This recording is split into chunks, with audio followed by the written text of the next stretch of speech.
Okay, we are here at another job. I got pulled off at a big job there because this was coming up pretty hot there. Want to close it here pretty soon. I have a full stair package here, and I came by here yesterday to find out, make sure that they had all the materials for me and everything. So I found out that it's just not the stair package that I'll be doing. There's going to be some closet shelving, some plywood, or birch plywood closet shelving in the pantry and a closet upstairs.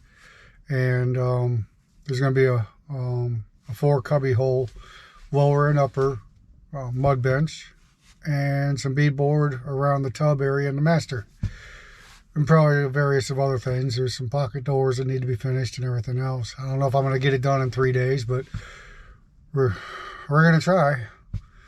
So let me get set up. It's a little dark on the house, so I'll go ahead and get set up, and hopefully it'll be lighter, a little bit lighter in there. The sun will come out a little bit better. I had to turn the light on in the van here. So let me go ahead and get set up, and then I'll bring you in and show you what we need to do.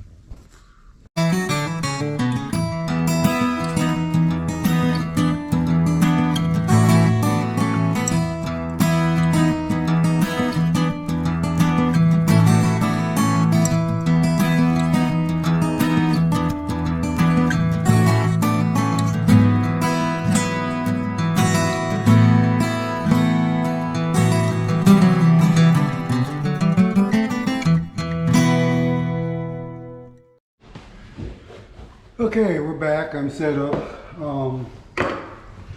Now I'm fixing to do these stairs. I'm going to put skirt boards in both sides, and it's going to get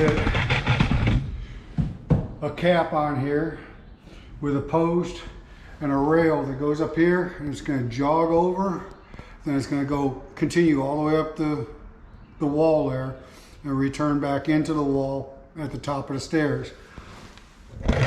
That is because by the code here and where I live, the rail has to be a continuous handrail without any breaks from the bullnosing of the bottom step to the bullnosing of the top step on either side of these stairs. So there would either be one on this wall all the way from the bottom step to the top step, or on this side, from the bottom of the step, from the post, all the way up to the top step.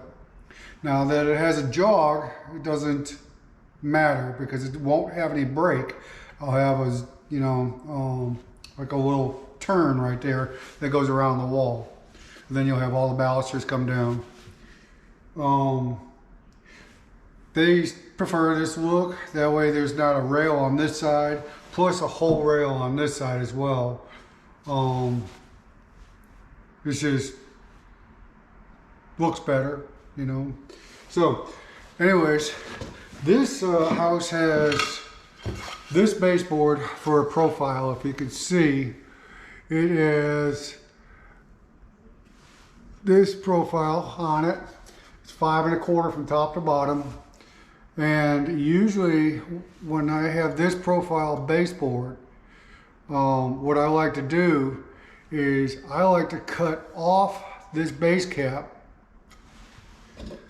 and get this off of it, the top profile, and I like to utilize it on the top of the skirt board all the way up the stairs. And then when it meets the baseboard at the top of the stairs, I can cut it and make it meet, and that way it'll be a continuous style all the way up from bottom baseboard all the way to the top baseboard, so it looks continuous.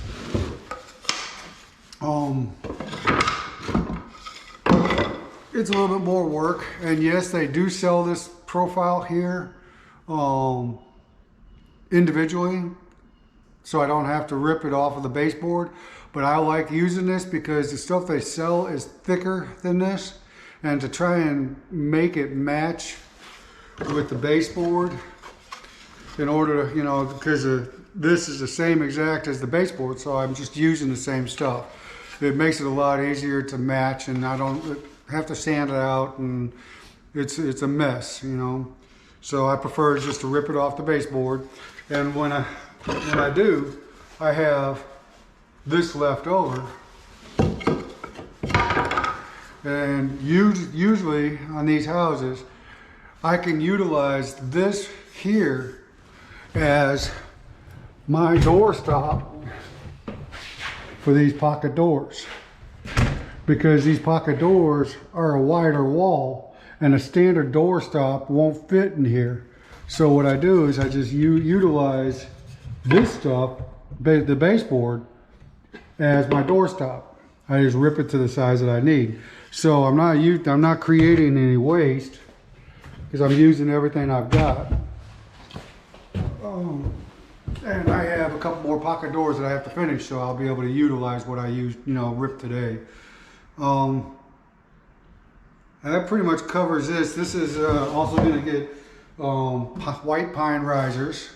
Going to put a piece of after I get the skirt boards in, going to put a 1x8 on here from skirt board to skirt board, and then it's also getting an oak tread that's going on the top here. I've got to put all that in. So this is going to be a full package for you. This will be some good content for you. I've been waiting for a handrail like this so I can make a video of it. Now, how I get my marks or my measurements for my skirt boards, I've seen some guys, you know, explain this, and they do a pretty good job on explaining this, on how they do it. Some are like I do it in a way, a variation of the way I do it. They also explain how old school guys used to do it, was lay one in, you know, lay a skirt board in, tack it in, and then, you know, make their marks on top and bottom, and then cut it afterwards.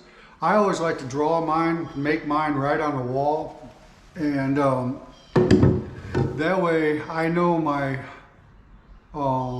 point to and from, you know, my long points or my measurement points are already on the wall. So when you transfer those measurement points to your work, I mean to your product that you're going to cut, your measurements shouldn't be wrong.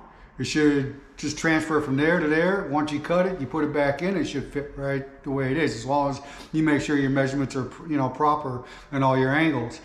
Now, what's different how I get my angles on the bottom step and the top step is a little bit different than, you know, what they do.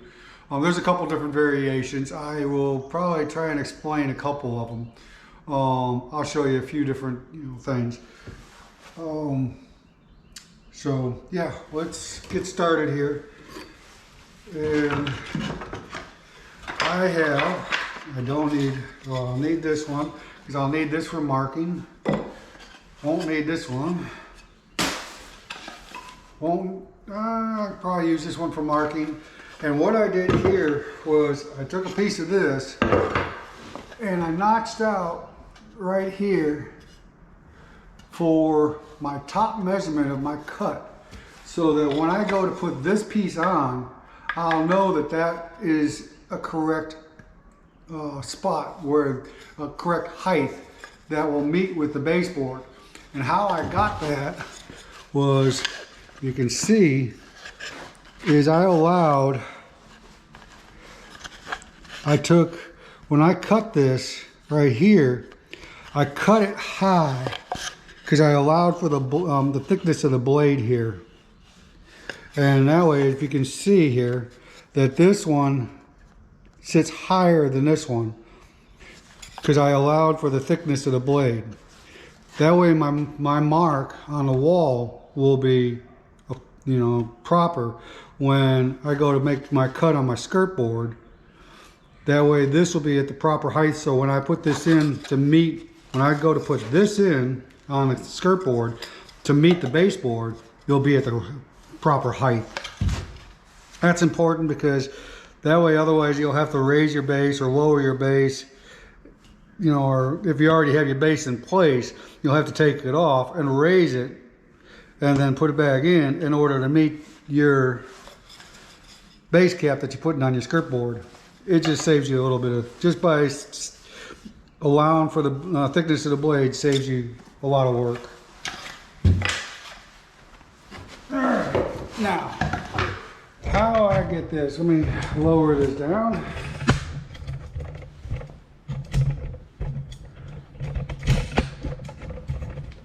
We'll turn you around here.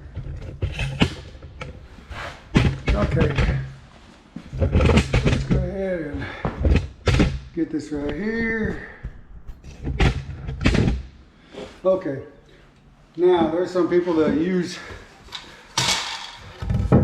the thickness or the width of their level,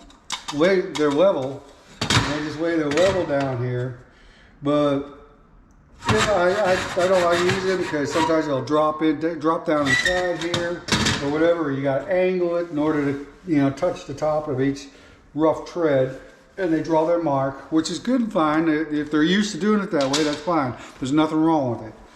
The only thing is the height. See, the width of the 1x12 is not 12 inches, 1 inch by 12 inches.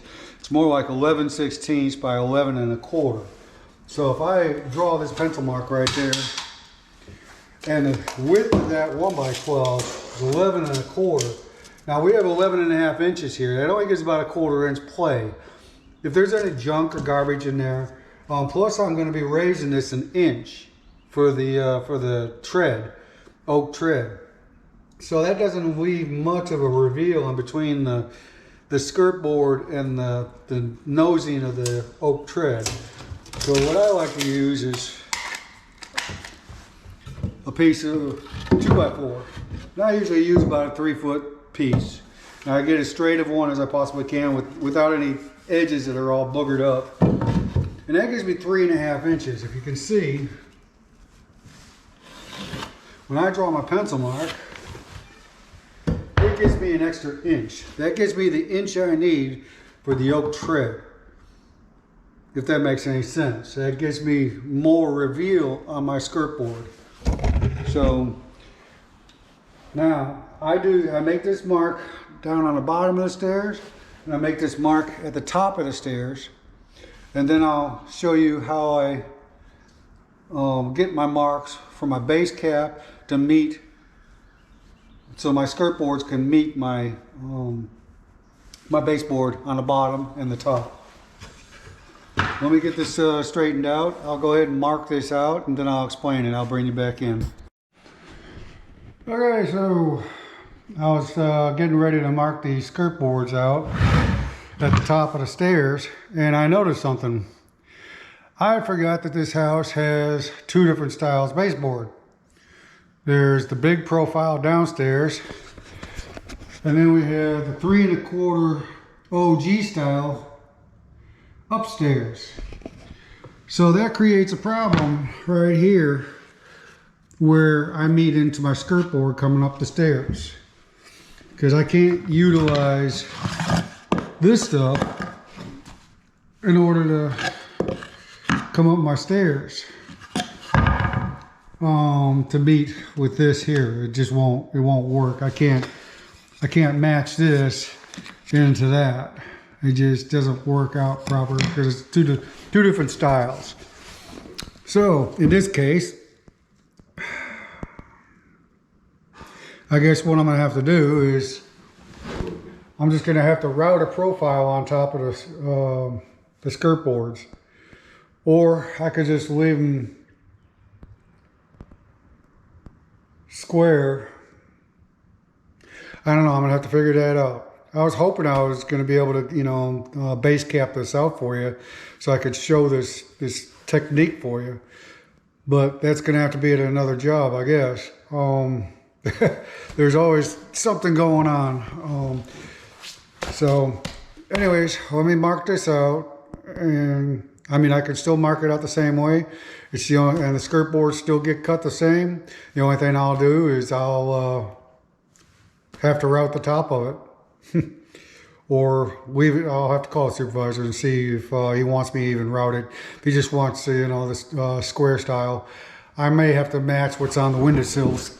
If you see what's on the windowsills here, it has just a little bit of a profile on it. It's just a little tiny round over with a little bit of lip on there.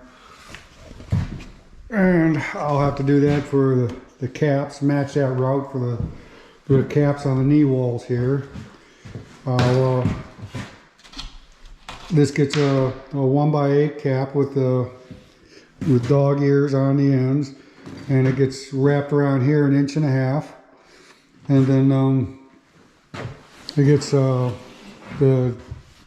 treatment, the trim underneath here that matches the skirt, you know, the skirts underneath the windows, so everything matches. It ties in together. There's a door that needs to be hung yet and trimmed out. I have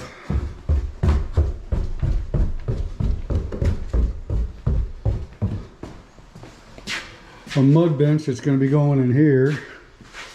Much like the one that I showed in my other video. If you haven't seen it yet, it's about a house that I finished. I think it says final job, finally done or something. I forget what video it is, but search down and you'll find it. You'll see I built 2 mud benches there, and it's gonna have, like, this one here is gonna have, like, I think 4 cubby holes underneath, and it's gonna have 4 cubby holes up top.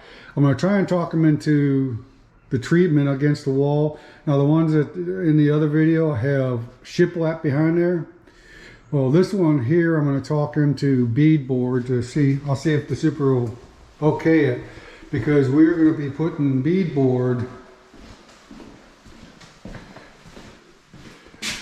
right here behind where the tub goes against this wall, and it's going to go up to this height here, and then there's going to be a shelf, or we're going to build a, you know, like a windowsill shelf along the top of that with the treatment underneath it. So that way it'll tie in that will tie into the mud bench. It'll be part of the house. It'll, you know, make it match. It'll make it look good. Okay, so let me get going on this. I'll go ahead and mock this skirt board out. Here, I'll just go ahead and do that while I got you on here. I'll show you how well, I'm gonna need a piece of baseboard. I don't know if I have any small baseboard here. Okay, GoPro decided to shut off again. Ah, boy. I don't think I have any small baseboard. All I have is big baseboard. Yep, no small baseboard. That's nice. So I like to have a piece for a style, I mean for my markings. But what I can do is I can take a piece of this and cut it 3 1/4. Let me get ready, and then I'll bring you up to the top step and show you my markings. All right. Okay, now I'm at the top of the stairs, and this is how I'm gonna meet my skirt boards to my baseboard up to here. So I take my my piece of 2x4 that I use for my markings along the walls. I draw my pencil line there. I'll bring it all the way to the top. And the baseboard around the corner here, see it poking out right there? Okay, that's only 3 1/4 inches high. So what I would normally do is take a piece of that baseboard and be able to make a mark. But since I don't have a piece of that baseboard, I just cut a piece of wood that's 3 1/4. That way I can make my mark. I know that's the top of the baseboard. And make sure your surface is clean so it sits flat. It's flat. Now I know that's going to be the top of my baseboard, so that when let me go ahead and cut this.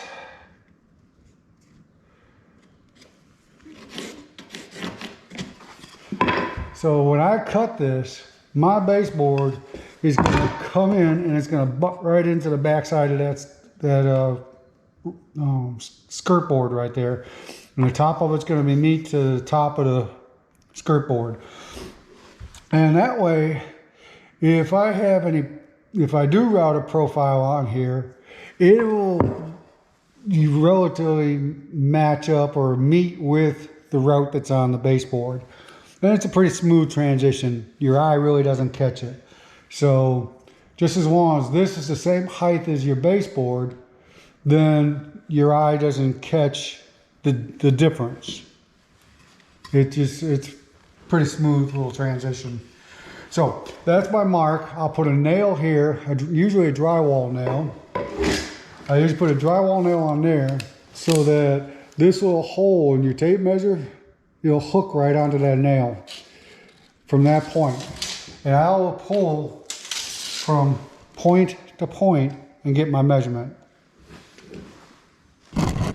But seeing that this one here, this set of stairs is longer than 16 foot because the board only comes in 16-foot lengths. What I'll do is this will be just a square cut. Usually I like to make the cut right at a point of where the stairs are. That way there's less of a seam shown. If you put the seam here, you got that much of a seam shown. If you put the seam here, you've only got, you know, a couple inches. After you get the tread on, you only have about 1.5 inches, 2 inches of the seam shown. And you putty it and sand it and you can make that pretty much disappear. So what I have to do is I have to make my marks down here to match up with the baseboard down there. And that way I have all my marks good so I know that this will be, all I have to do is pull a measurement from down there to wherever this point is. And then I can make, that'll be my measurement mark. And I'll show you how that's done. And I can do that on both sides. So, let me get to that down there and I'll bring you back. Okay, so what I'm going to do here, down here at the bottom, is I'm going to go ahead and continue my line all the way to this outside corner, this corner bead. And that way, when I have my baseboard, what I'll do is I'll cut this skirt board to this point and then straight down. And that'll give me a flat edge for my baseboard to come along here, and I will return it right back into the skirt board right there. And that way you'll have a finished edge, and then the skirt board will, you'll have a final place for the baseboard to stop. All right. So all I have to do is, when I'm measuring my skirt board, I have to measure from the floor to this point right here, which is 7 3/4. And then all I have to do is measure from this point right here all the way up to where it's less than 16 foot to the least amount of reveal on the seam. All right, and then we can go ahead and cut that skirt board and fit it in. But I'm gonna have to call a supervisor and see if he wants to route on the skirt board or if he just wants it smooth. So I'll bring you back in when I start cutting things. Okay, I just talked to the on-site supervisor, and apparently we are going to route the top of these skirt boards. So I've already got this all marked out on both sides of the walls. So I guess I'll just go ahead and put the camera on the tripod and let you watch. So here we go.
All right, like I said in the beginning of the video here, in the recording, I had said that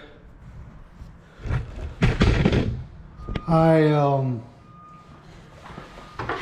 get my angles a little bit differently than other people do. Some people like to use protractors. Some people like old school, they lay the board in and then they just take a square and mark it. And I don't know how some other people do it, but this is how I do it. I'll get my pencil mark because, and then I like to see that usually the walls aren't plumb. This one here is out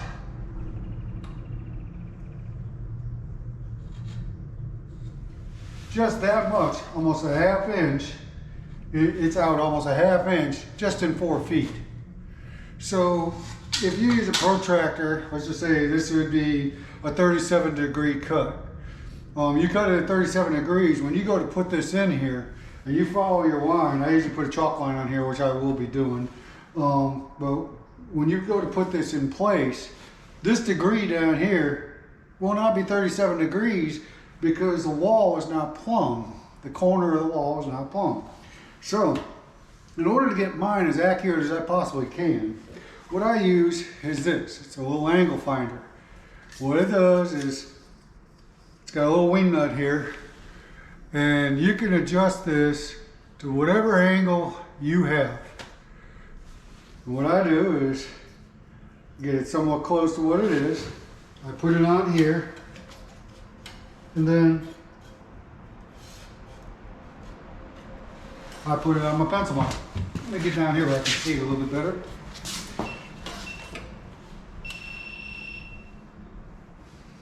GoPro 7 just shut off.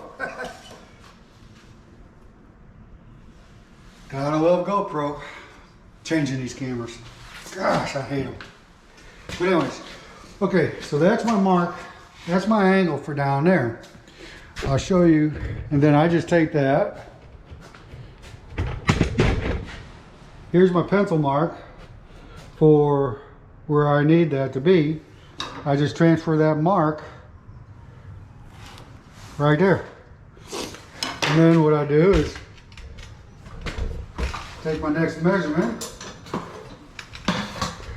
which I know is 7 3/4 inches long. And I set my square at 7 3/4. I put it right on that line.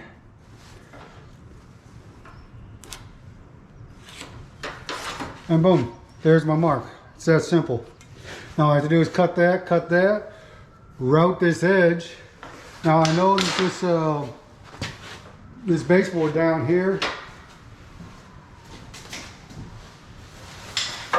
is 5 1/4 inches, but where it's gonna meet, see how the stile goes in just a little bit? And then it goes right there. And then it goes like that. See where it goes right there? This right here, let's see, you can see this. This is, let me turn you around here so it looks a little bit, okay.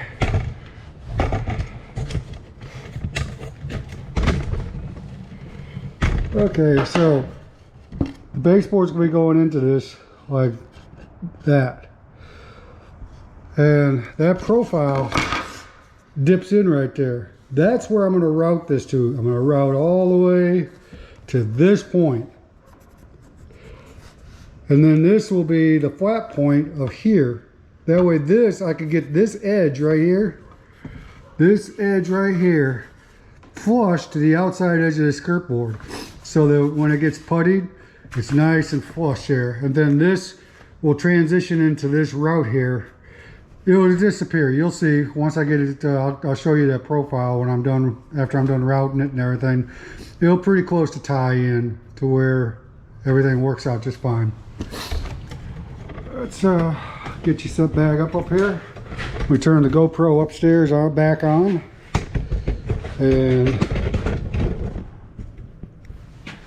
let's see here. There we go.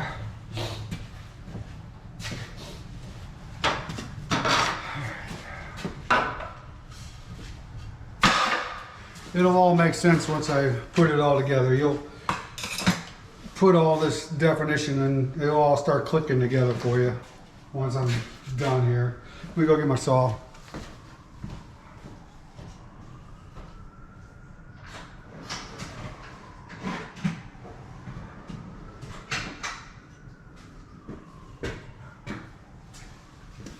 Alright, let's go ahead and move this over here. Noise alert.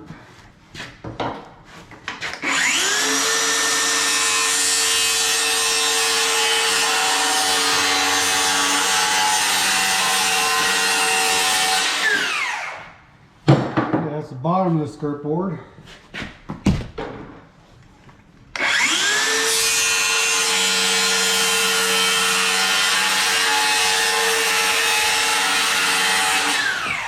Yeah, that's the bottom face of the skirt board. Now I'm going to go ahead and route this from this point all the way up to the top. We go get my router.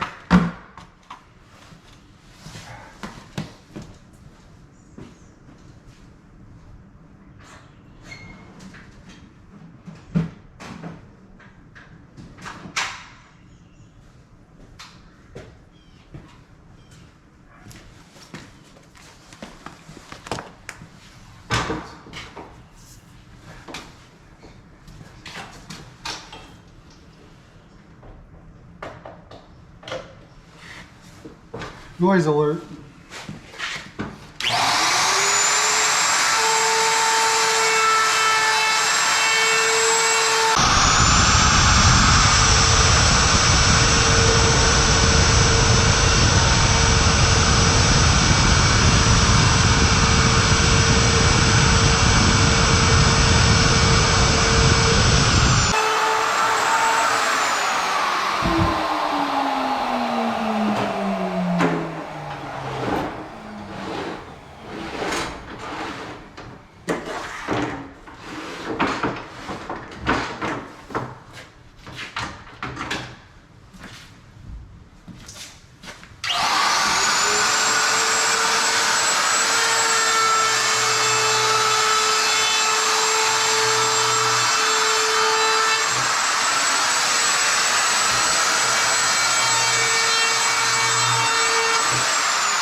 Okay, I got the route done.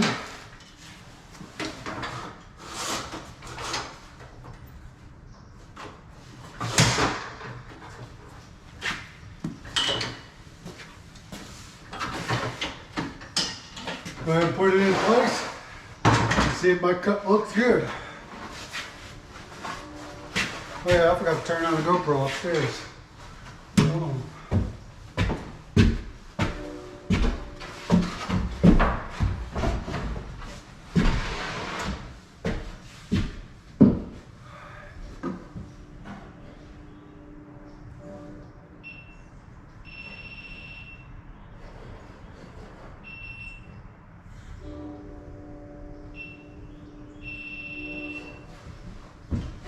Oh, gotta love GoPro.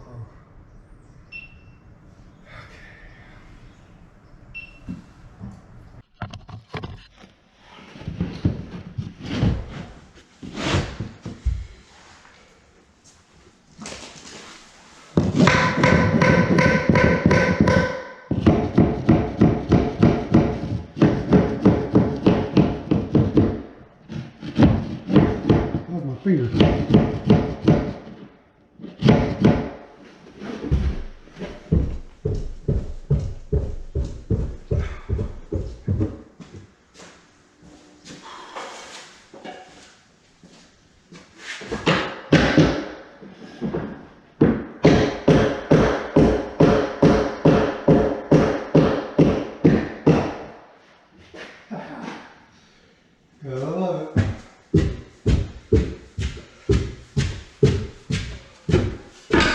exactly level when a plan comes together.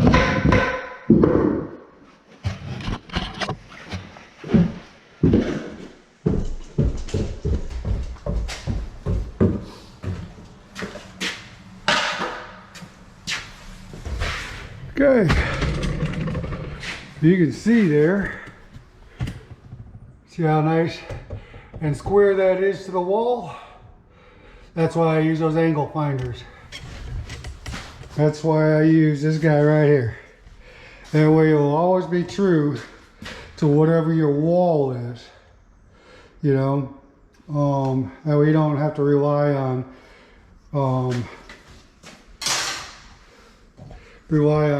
any other thing. I don't know if y'all knew this either. If you have an iPhone, there is an app that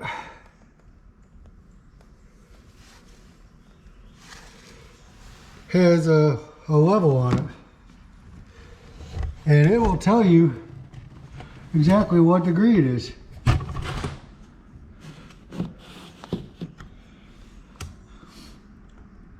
It tells you that bottom cut on the floor, that cut right there on the bottom floor, is 50.1 degrees from level. Now there's other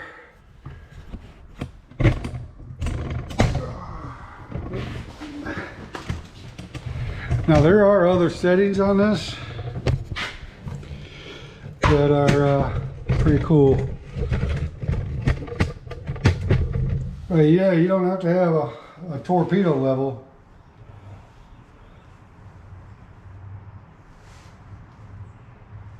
Come on now. Is everything gonna... But yeah, this thing's got a level on it, and it also has the angle on it right there. Now there's other settings in here that you can change this. You know, you can change this so that that way, and then you zero it out, and then whatever angle you put it at, see what I'm saying? It'll tell you exactly what the angle is. And in this case, it is 39.5 degrees. See, if I had cut this at what would normally be a standard 37 degrees, I would have been off 2 degrees. So that's why I use this guy. It never lies. You transfer it from the wall to your work, it will save you a lot of work. I live by it. I'll use it for the top, the bottom. I'll use it for this bottom. I'll use it for that top. I'll also use it for, if there's a wall mount, it'll give me the exact, you know, cut here too. So everything is pleasing to the eye. Works. Whatever works, I'll show you. Okay, let me get on with this. I'll go ahead and nail this off, since it's good. I'll put this piece of base in here so I can show you how it ties into the route. And then I'll just keep going, and that way I'll give you some time to watch what I'm doing. Let me get my...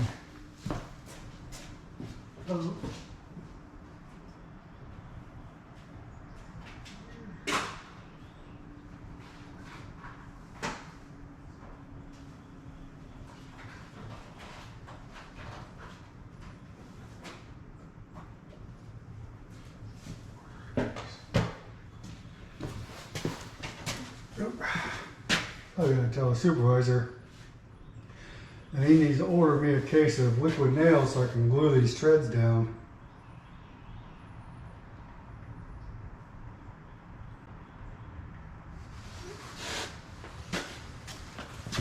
Okay.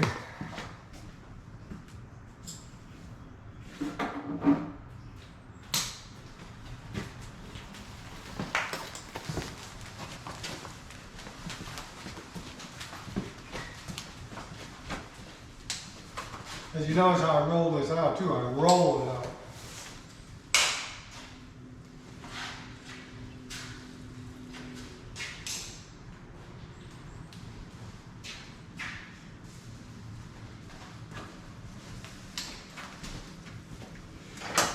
Yes, I roll my hose out because that way, because if you just peel it off like that and then you hook it up to the compressor, that always gets all tangled up, and once the air is put in there, it tangles it all up and everything.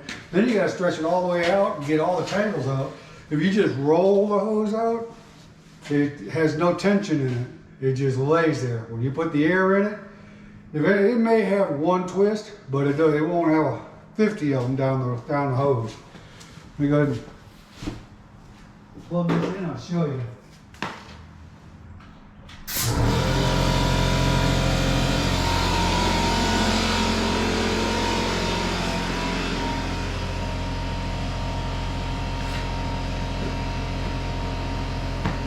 See how that stayed nice and flat?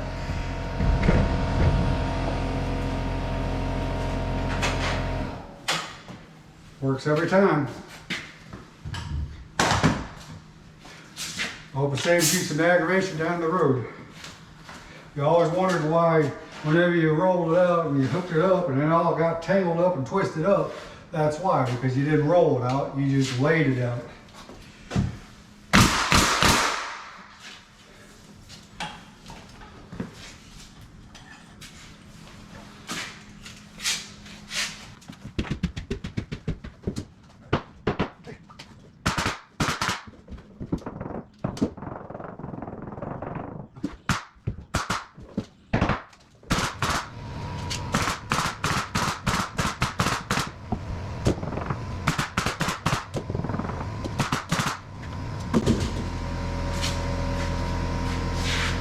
Keep my nails, try and keep them down below next to the rough framing tread, because that way when I put my my oak tread in there, it hides the nail holes.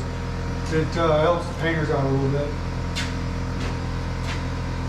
Okay.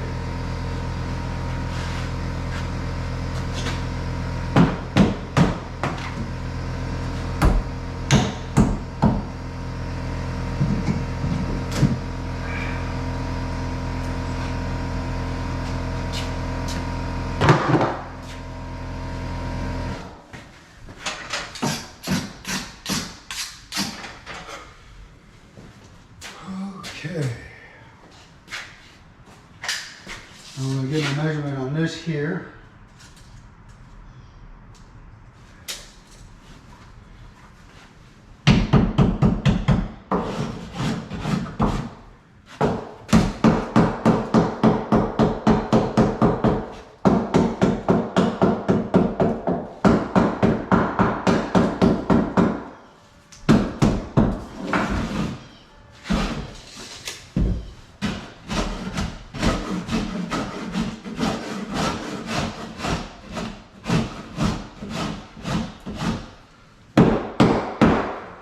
Clean it all off so it'll all sit flush.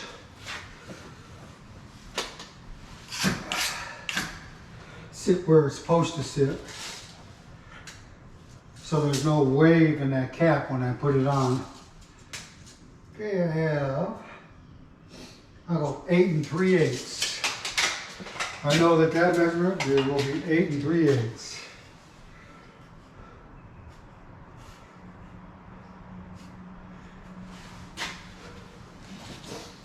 Now that's going to be pretty close to what this was.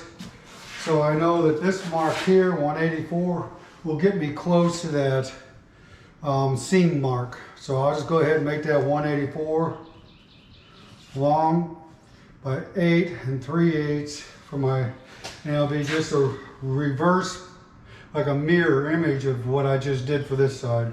Except for one thing. It doesn't get routed where the cap goes. So the route stops at the top where the top of the cap is. So I need to get that measurement of that knee wall right there, transfer that measurement onto here, and then it only gets routed from that point right there all the way up to that point there. That's the only place it gets routed. It does not get routed underneath the cap.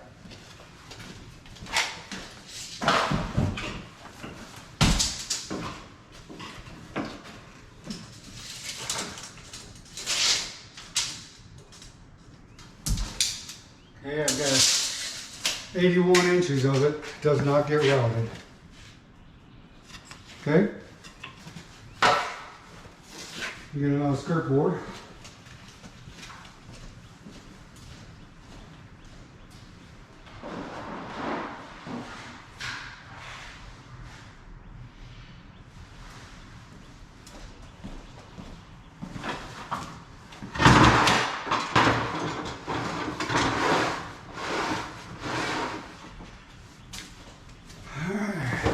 Clamp, do down there, clamp, do down there. Okay, I know that end's going to be my seam end at the top, so I'll pull a 184 from that seam mark.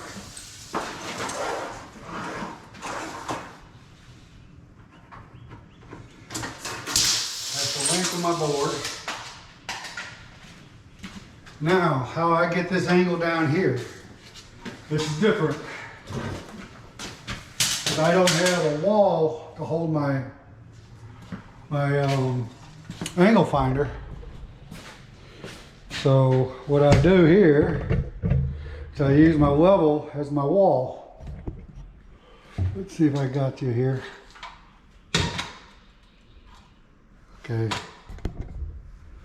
there we go.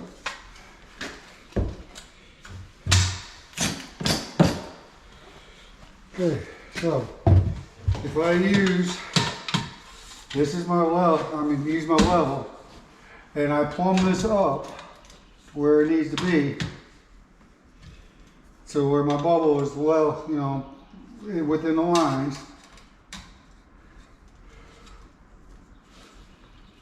My knee's right in the way.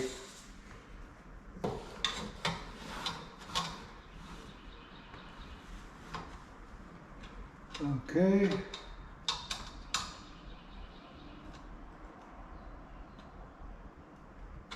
Right there. That is my angle. But you say, but you think it looks different than the way I had it last time. You just gotta figure out how to transfer this to there.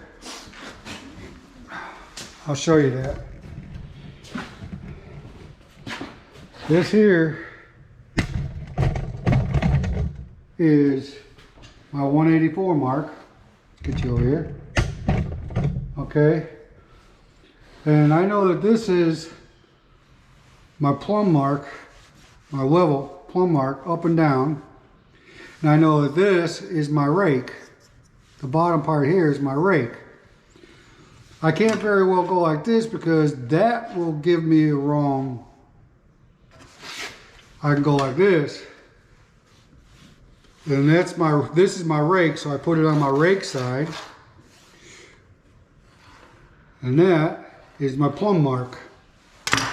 Now I transfer. The measurement I had was 8 3/8.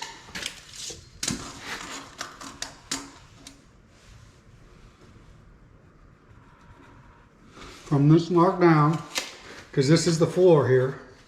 And then I take my square and I square that off. Then, remember, the first 80, what is it? 81 inches of this, from this mark up, 81 inches does not get routed. So,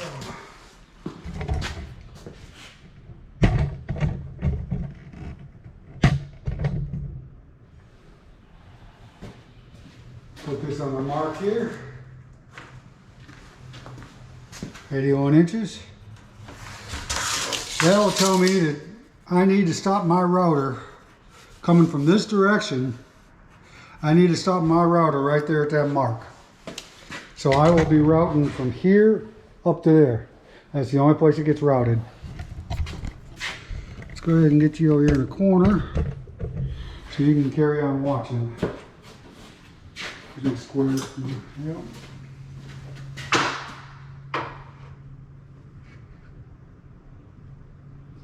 8 3/8.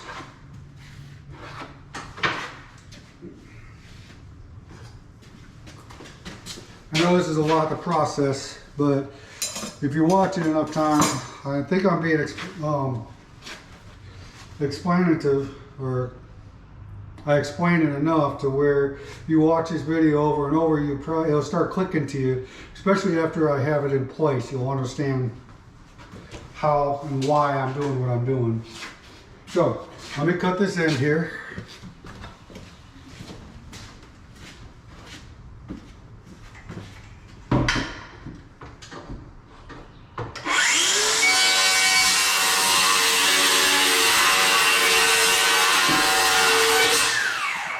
Bottom cut.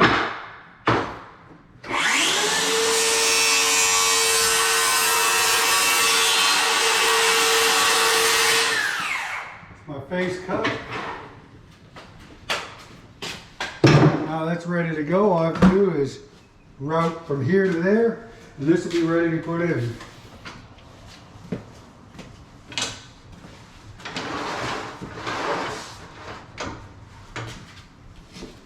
Okay. Noise alert.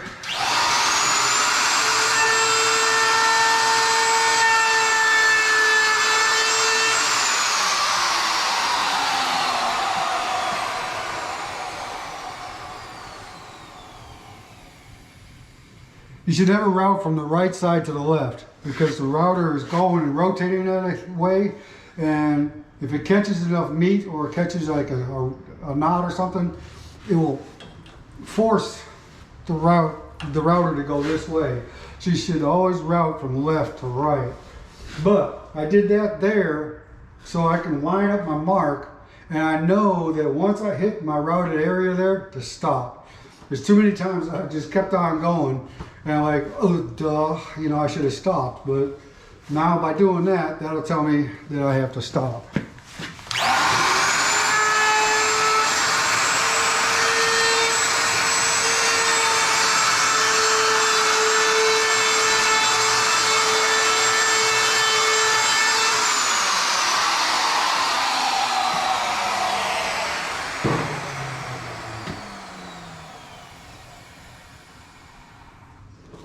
Now I like this handle on here. This doesn't come standard with this router. This is just a basic porter cable.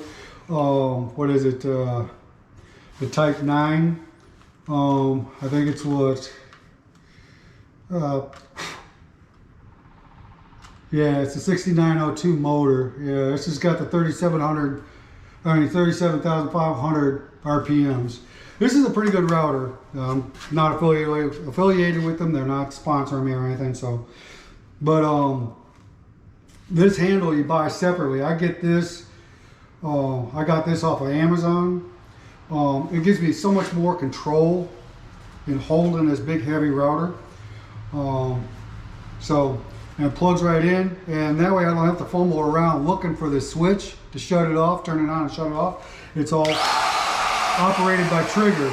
Now I can lock that trigger in just like that if I need to. So yeah, this was a good invention. Whoever put this out was nice. Maybe I'll put this in the links so you can get one for your porter cable. Makes it a lot easier, a lot more control. Okay, let's put the skirt board in place.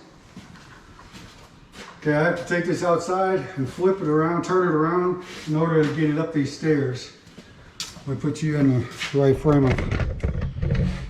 here.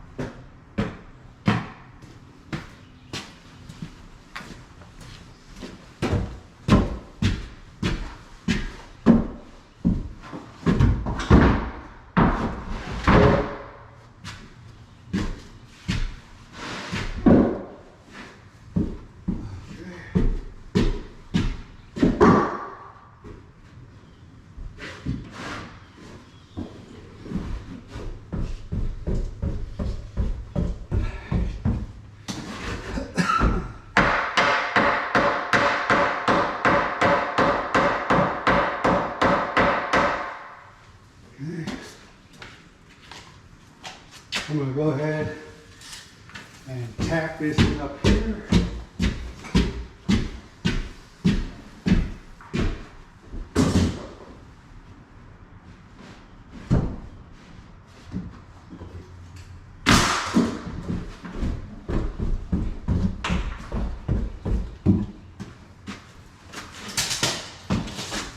That way it'll stay up. And I can still move it.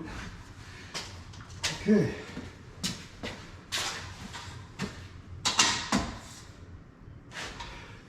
Gotta love it when a plan comes together. Now,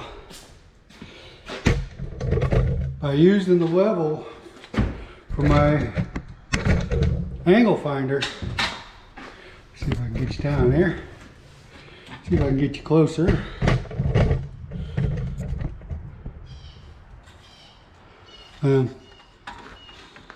If you can see that,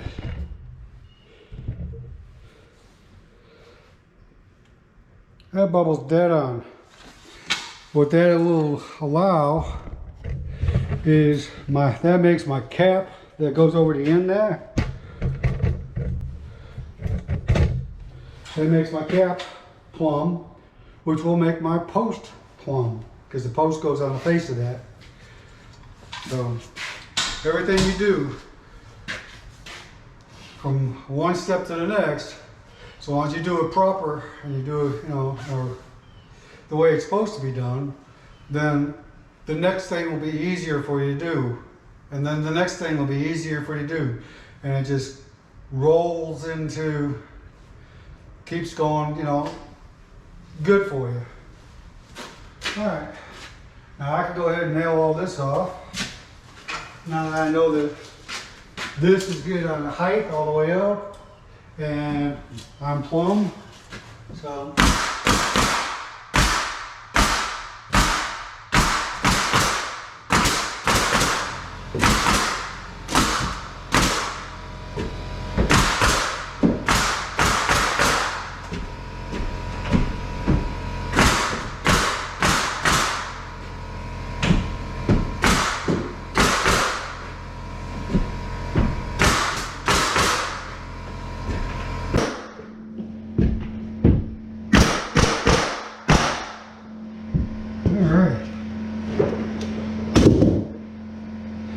Now what I have to do is pull a measurement from this skirt here to this mark right here. All right, I have 24 7/8, and then I have a little cut here that's 5/8. And then I know that this cut is a straight cut, straight up and down. I'm gonna do it this way. I'm gonna go from here to this mark. I have 24 1/2. I have this little mark here. We can go 1/2 inch, and that'll be a straight cut straight down. So, let's go ahead and get these cut.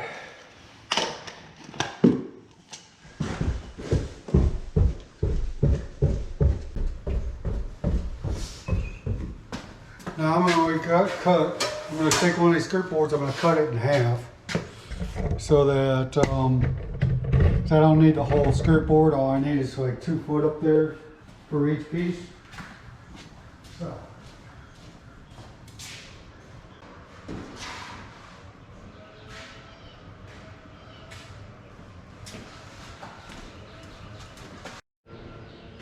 Okay, now we got a nice fresh battery. All right, I pulled the measurement here. So you're going to cut this in half and cut it at 8 foot. Because all I need is like a couple feet for either side for the skirt boards up there, so I don't need this whole thing. It's a bit much to be manhandling here. But what I do to cut this 1x12, since I don't have a radial saw, which I'd like to talk about the saw a little bit here in a second, but I'm going to make this cut and I'll talk about it. But since I don't have a pull saw that'll cut through this whole thing, what I always do is I cut the top part first, and I line up my blade with my cut. That way I have more control over my boards.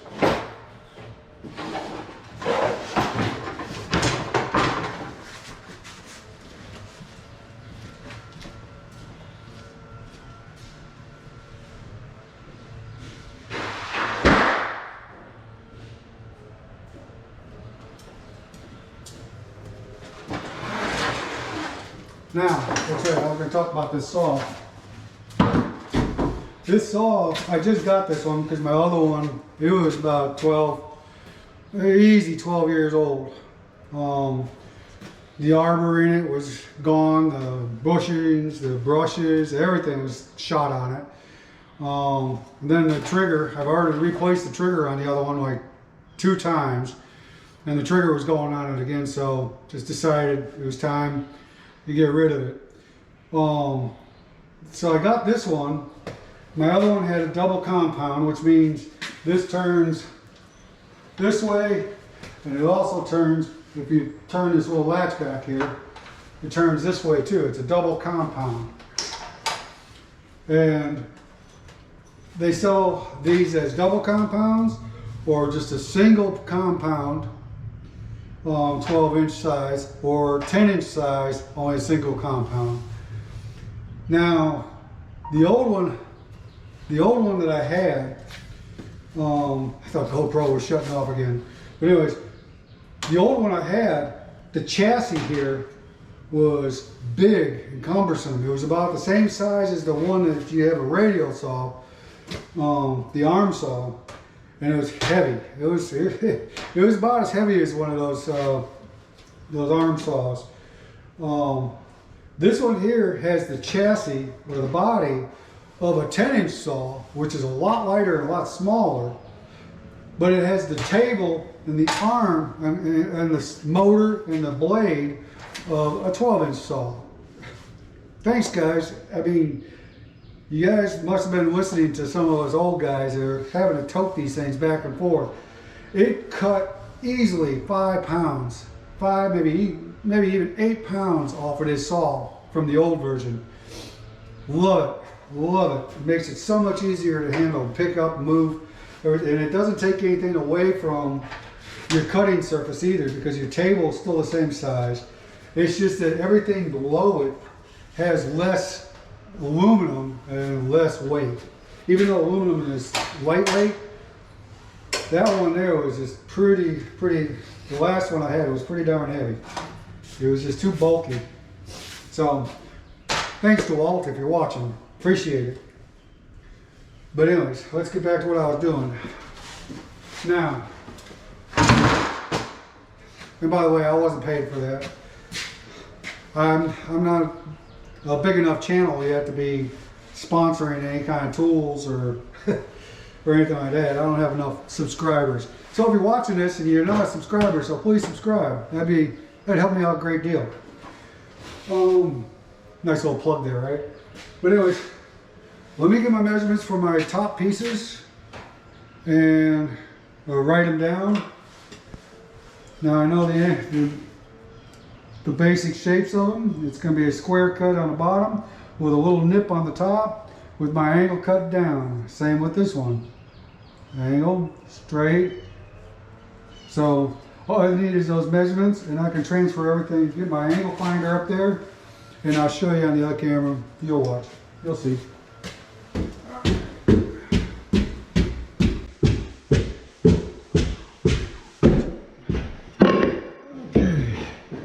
There we go. I'm going to transfer these measurements.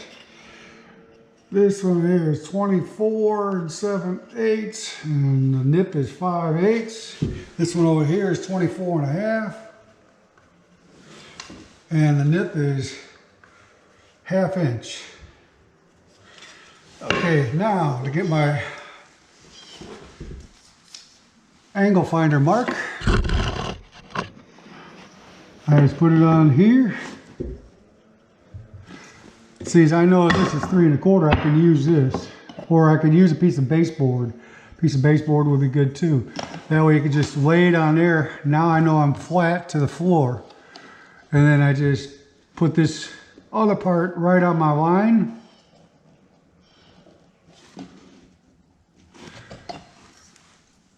Now I know how to cut my nip. That's my angle on my nip. And if I transfer this line all the way across, then I can put a square on this line here and draw it straight down, and I know that will be my cut. I'll show you on the skirt board once I get it down there. All right. Let's get you turned around here.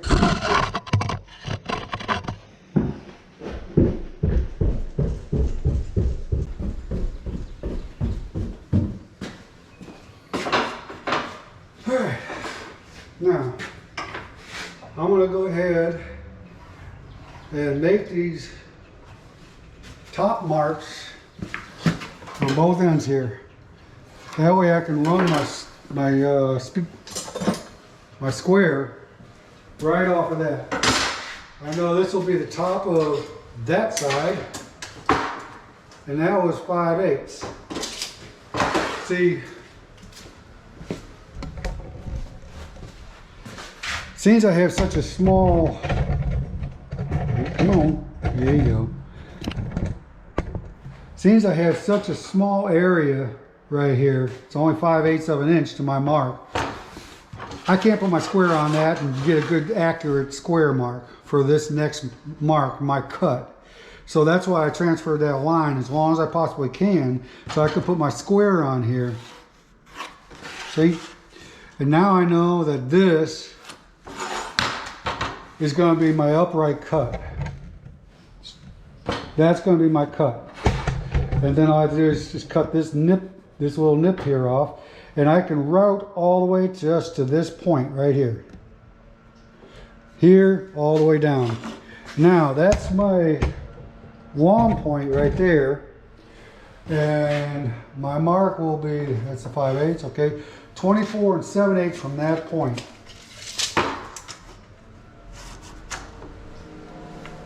Mark it at 24 7/8. Put my square on it. Now, that's the piece. So I'm going to route from this point all the way to this point after I cut that little nip there. I'm going to do the same thing over here. This board's probably bleaching this out, but I'll have to see how it looks when I go to edit this thing. Now I have a 1/2 inch here. Put my square on that line, and I transfer that mark straight down. That will be my cut line, my circular saw. Oops, come on. And then from this mark, it will be 24 1/2. 24 1/2. I'll take my square, because this is where it's buttoned into the other skirt board that's on the wall already.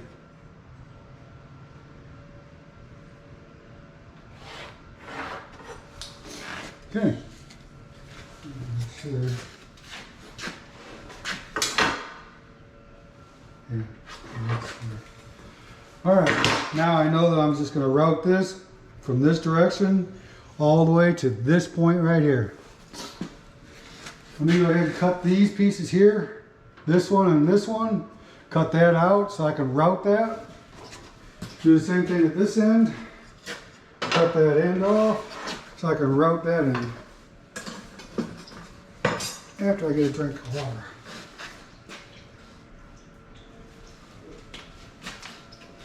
Try and get this done here before the battery on the GoPro 7 goes out, so I can show you the fit in it.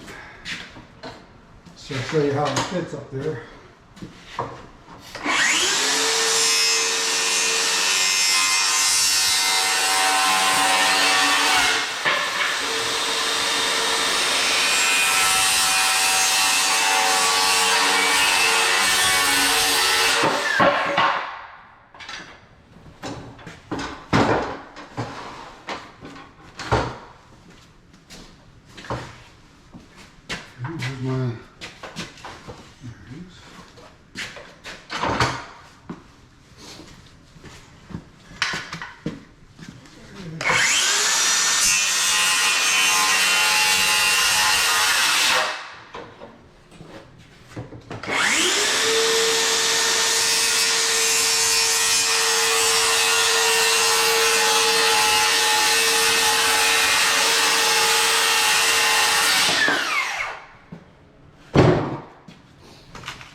out this.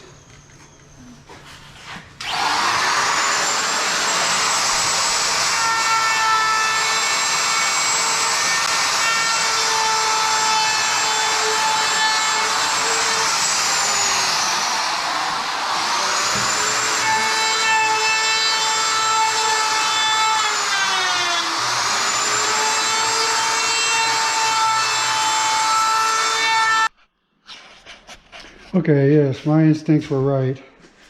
26.5 degrees got me right where I needed to be. See how nice and tight that is? Now, what I need to do is I need to make this piece here not only plumb this way, but I also have to make it plumb this way. Because when I put my finish treatment on this side here, you will see that walking this direction, whether this is out of square or not. So how I do that is, let's put you up over here. Hopefully you'll see everything I got. I check it this way, and I'm good and plumb. And then I check it this way. I can't get any better than that. And what I do is I nail it off into the skirt board.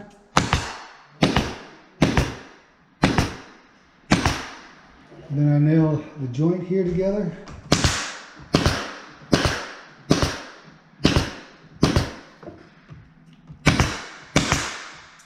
Stitch this corner, this edge together. Now this is good and solid. It's not going to go anywhere. It's not going to be able to torque out. It's not going to separate. Now all I have to do is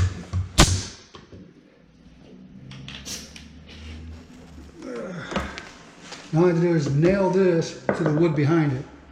Nail it home is like what I like to say. And I put a ton of nails and I angle them in here. And you don't have to worry about the nail holes because this is where the post sits and it'll cover up all the nail holes.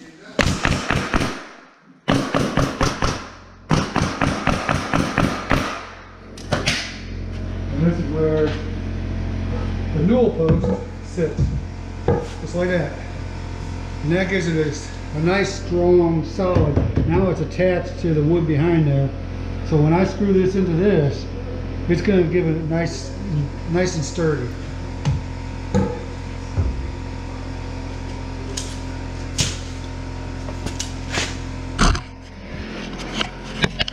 Now I'm going to go ahead and nail this off.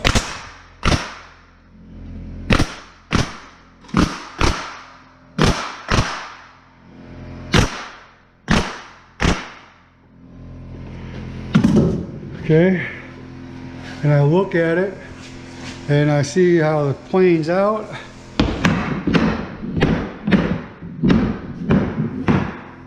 A little bit more right here. There we go.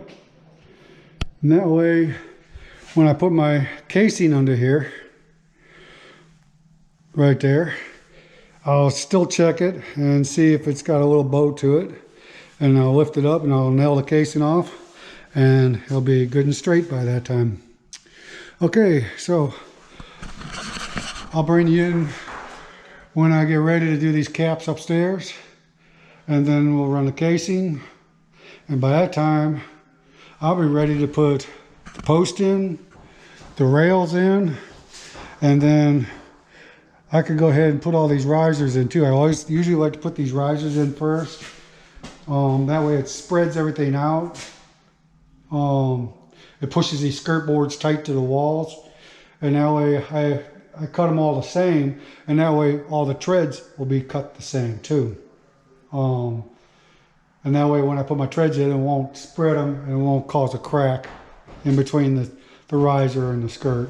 So let me get set up for those two knee walls up there, and I'll bring you back in.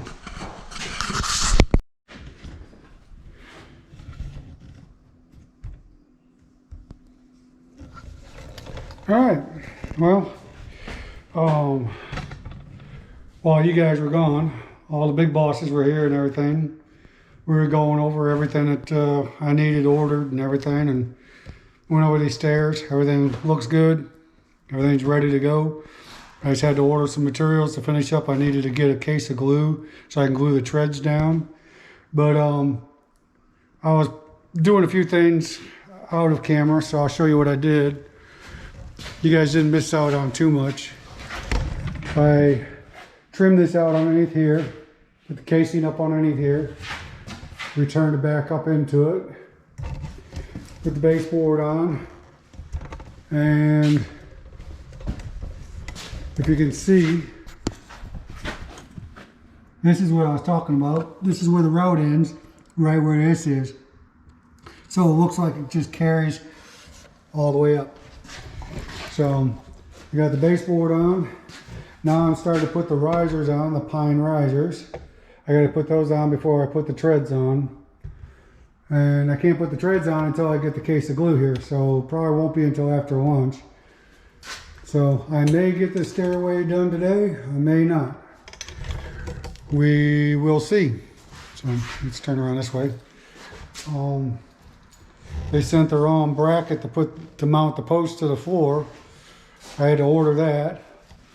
They only sent half the balusters. I had to order more of those.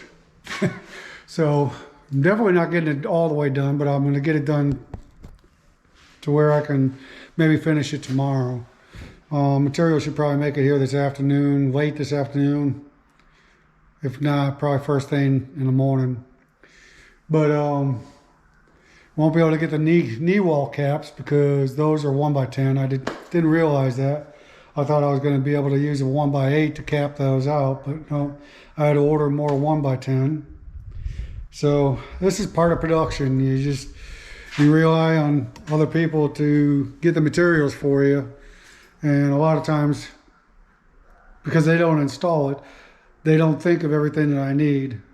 That's why I came here yesterday and see if I could order what I needed. I only got about half of what I needed. I guess I didn't look hard enough. So it's part of my fault. Yesterday I didn't tell them everything I needed. So anyways, we'll get these risers in. And hopefully that glue will show up after lunch and we can start getting those treads in. And maybe that'll probably be the end of the day. We'll set the post and the rail probably tomorrow. All right. All right. Set you up over here so you can see what I'm doing.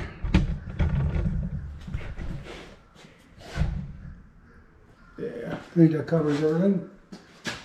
Get you to turn just a little more this way. There we go. So what I'm down and doing here is just making sure that the riser meets up to the height of the tread.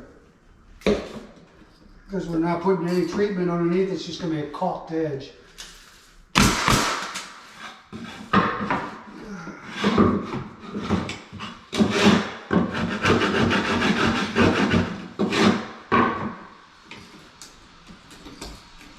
Raise the riser to the bottom of this. And bingo bango.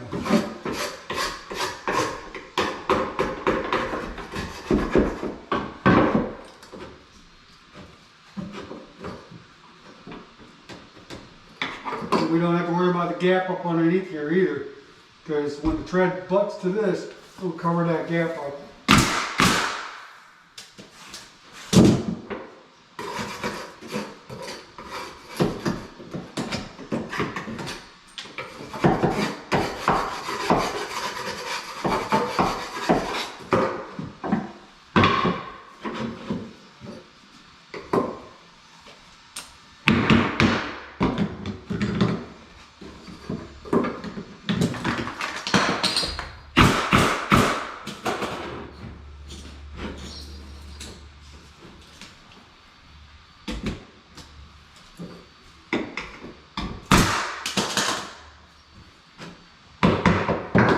Put one nail up here because after I put my tread in, This may have a bow in it. Let me bring you over here.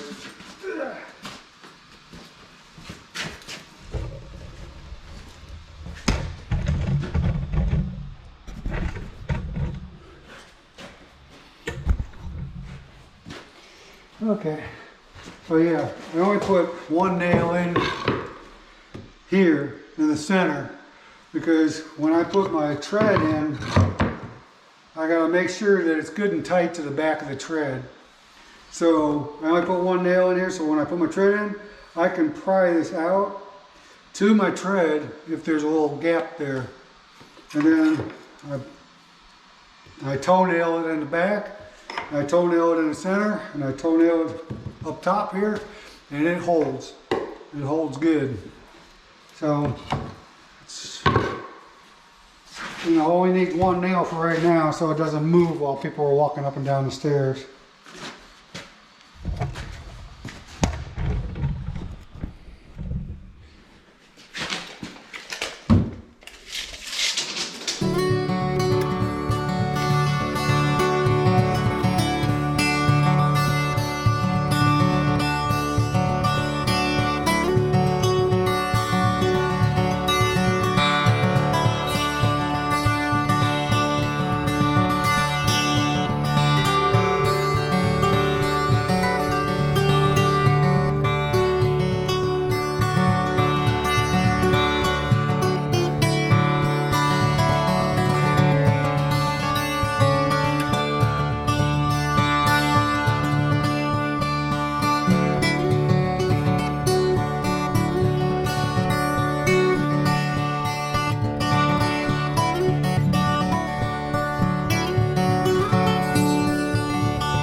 Okay,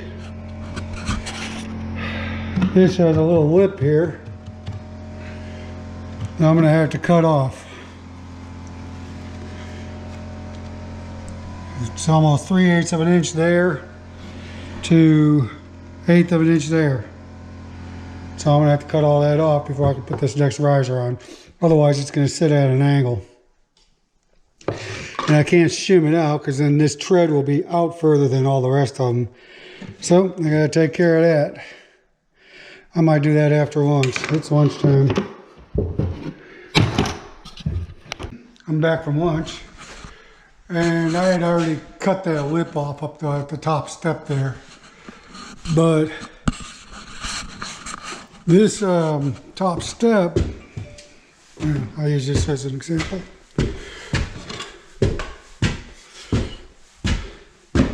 This top step here, the riser is 8 1/4 high. After we put a 1-inch tread on here, it'll be 7 1/4 high. But then they're going to put wood flooring on here, which will raise this another, let's just say 5/16 or whatever. So it'll be 7 1/4 plus 5/16, so it'll be about 7 9/16 inches from the top of this tread to the top of the flooring. But the thing is, my riser is only 7 1/4. I have this much exposure. My tread won't cover, and if I bring this all the way up so they can put their flooring bullnose on there, my tread won't cover that gap. So what I gotta do is I gotta rip a piece and attach it to the one I cut for there, which I had already done. Magic of YouTube. And what I have to do is I have to glue this on here, glue it and nail it. And if the tread covers that seam, that'll be fine. It'd be good enough. This will be, the tread will probably cover the first inch of that. So it should just cover that seam. But in case it doesn't, I want to make sure that at least that seam could be right at the top of that tread. So I'm just doing this in precaution. Better be safe than sorry.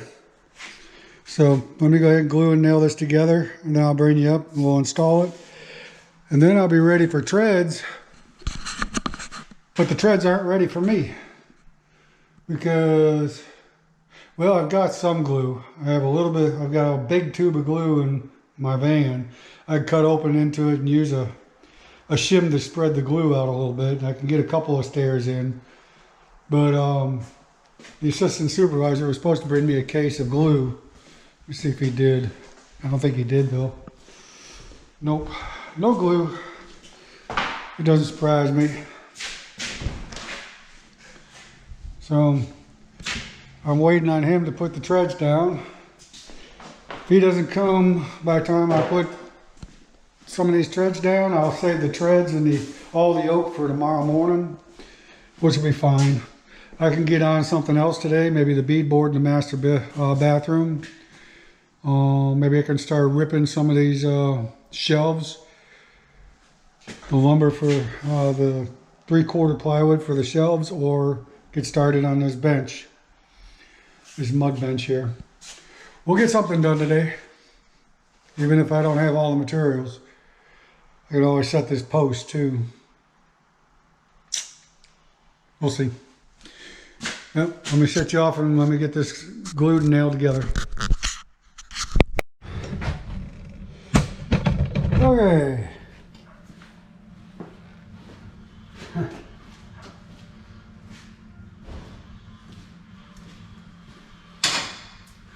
See, this is the kind of stuff I gotta deal with on a production basis. This morning I ordered a case of liquid nails so I can glue all my treads down. This is what they sent me, one tube. It's like endless, man. So he's gonna try and get it back, get the rest of it to me this afternoon, and so I can start cutting and gluing these treads in tomorrow morning. Well, but anyways, you get to see the rest of this in the works. Let's just put this in here. All right, now I'm ready to route this. I've already got it cut, and as you can see, I cut a flat bottom on mine. That way, because it's 7 1/4 inches wide, so I make my mark at 7 1/4 inches down, so it's all symmetrical, and then just nip the ear off. That way there's not a big point right here. I always thought that point was just excessive. Didn't need to be there. If it looked all symmetrical, like this is going this way and then going up that way, that's my intention of making my cuts like that. So let's go ahead and route this. And yeah, you should be able to see that. Where's my router at? Here it is.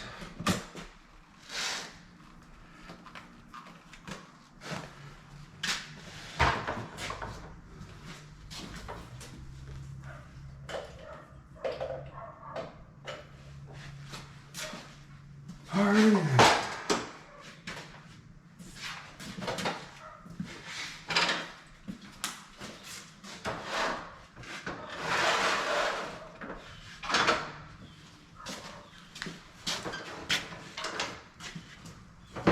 Noise alert.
that's unfortunate. Now I gotta cut this thing all over again.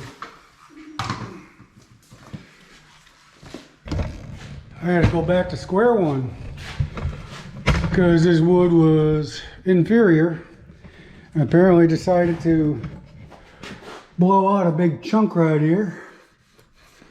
I could put it and sand it, but it won't be right. I need to cut a new one.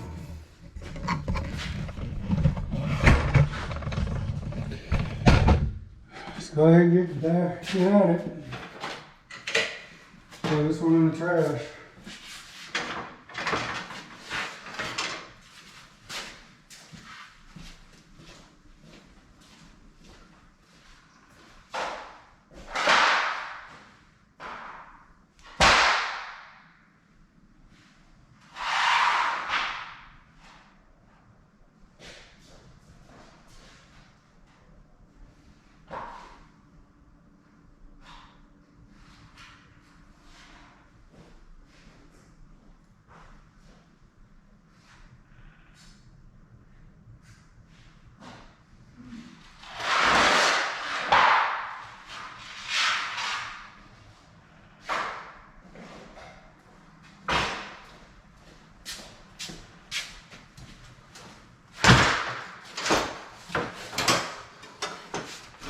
What I just did was I laid the other one on top of this one and traced it out. Made it a lot easier. Made it for a quick measurement.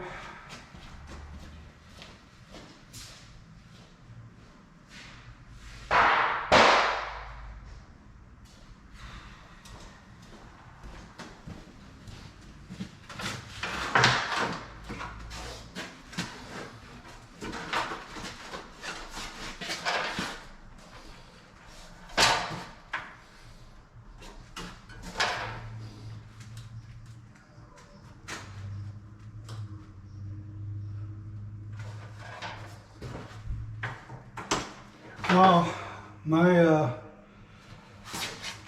iPhone was right on the money. It is 39.5 degrees.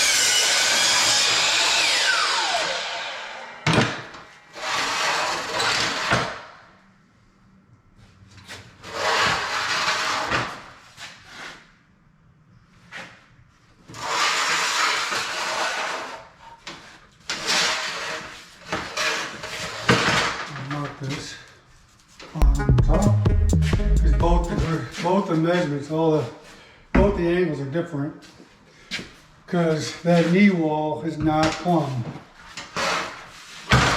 Neither is this. So I make my cuts to whatever the walls are.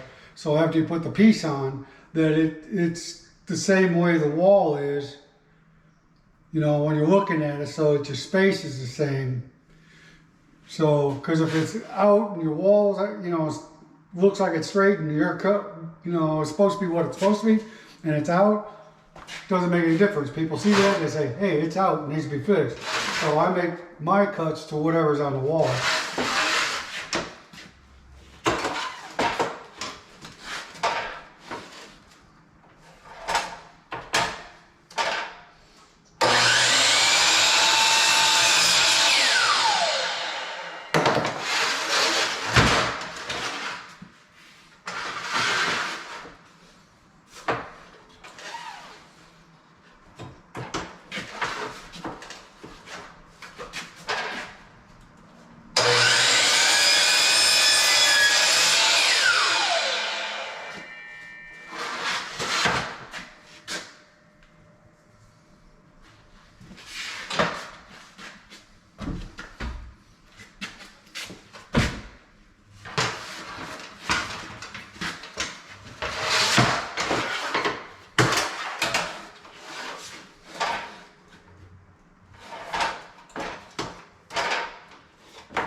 Okay, let's try this again. Hopefully it won't blow out again because this is the last piece we have that's long enough to do this work. So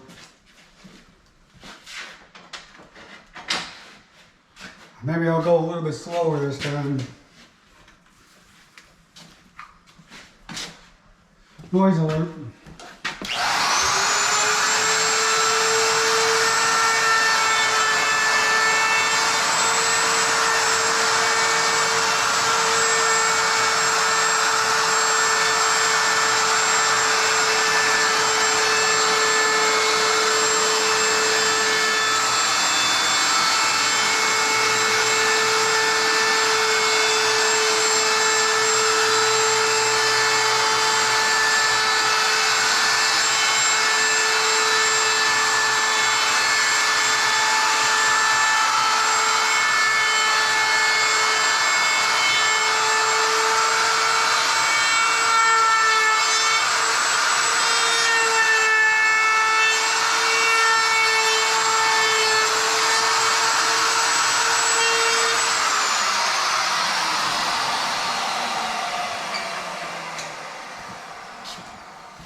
Remember, nice and slow.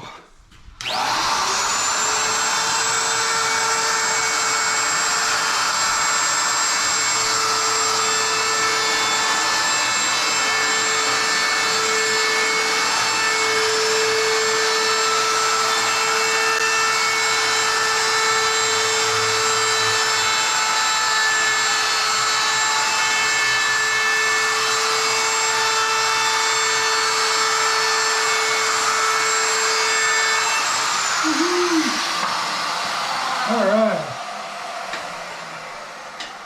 flip this around one more time, because that's the bottom.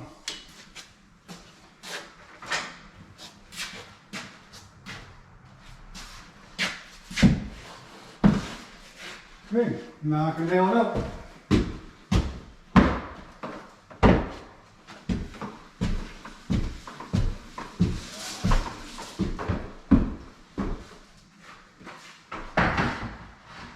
Put it on my chalk line, put it close to where it needs to be. Hold it in place with one hand, tap one nail. Now hold it in place.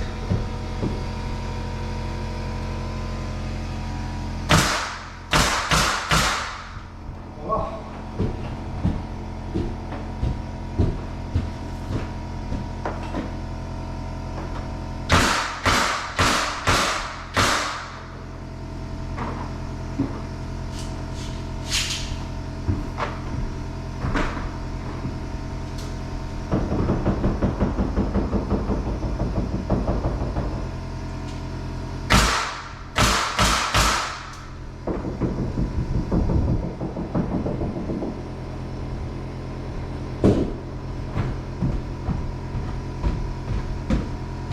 When in doubt, break it out.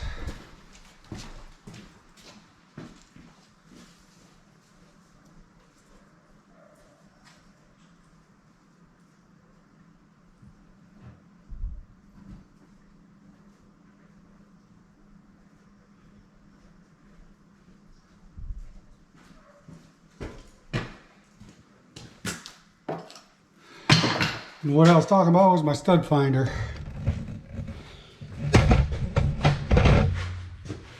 Not this stud, wall stud. Haha. Did you get that? Okay.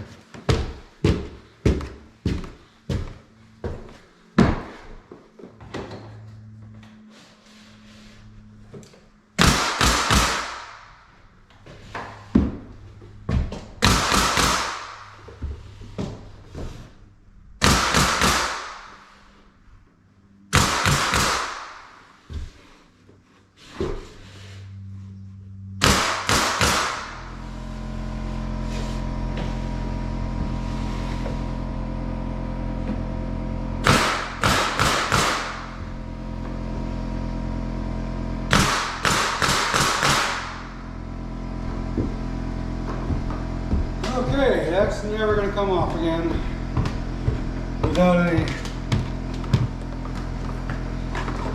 sheer effort. That's got to take the full weight of someone. There are codes that rails have a certain amount of downforce that they have to take. And I think it's like, don't quote me on this, I would have to look it up in the books because it changes from year to year. But I think it's like 400 or 425 pounds for every 4 feet. So it may be less than that. I think they had lifted those restrictions to a lesser amount, like 300 and some pounds for every 3 foot or every 4 foot. But anyways, there is a shear force that it's got to take. That's why I always put the 1x on the wall. That way the brackets can take all the, the weight and distribute it to the 1x. Because if you attach the brackets to the drywall is soft. And after a while, it'll wear into the drywall and create the rail to become loose. We've run into too many warranty calls on that. So back about 18 years ago, we decided to start putting 1x on the wall for support. And we haven't had a problem since. Ever since we did it, it's been good and secure, and it adds more trim. People like trim, so it looks pretty decent. And so now all I need to know is I got to put this rail back on my jig and mark the underside of it so that I know exactly where the underside of the rail is. That way I can put my brackets on that wall mount, and that way I can put this rail on those brackets to hold it in place temporarily so I can get all my marks and measurements. It's all a step process, one step at a time. So let's see what time it is. Yep, got plenty of time to do it. Thought it was quitting time. I wish it was, but it isn't.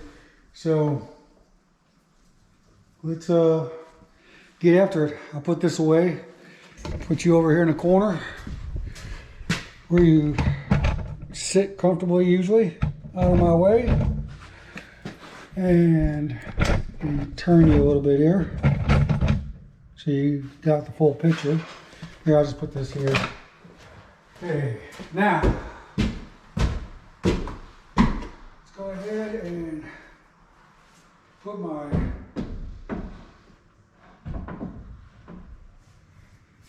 rail on here. Okay, I mark the bottom of my rail. Now all I have to do is just pull that measurement.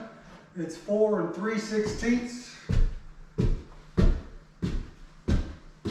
from the bottom of the wall plate. 4 3/16. Now I can snap a line, and that's where I set the top of my brackets at.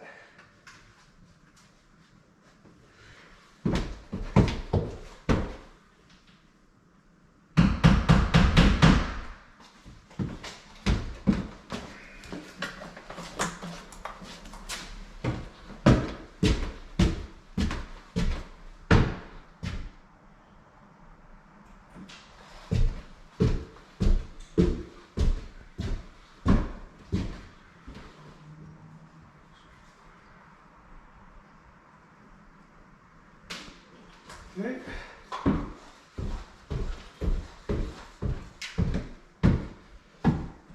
Should be the last time I'm going to need my chalk line now. Get it back together.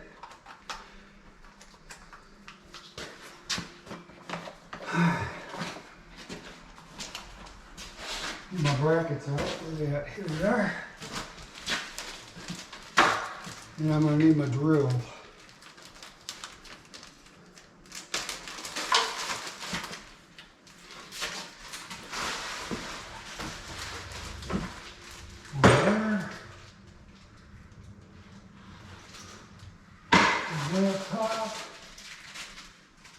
And I'll go 1 mil. That should be plenty.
top bracket on, put the bottom bracket on. I'm gonna find out where the middle is, and I'll put the middle bracket in.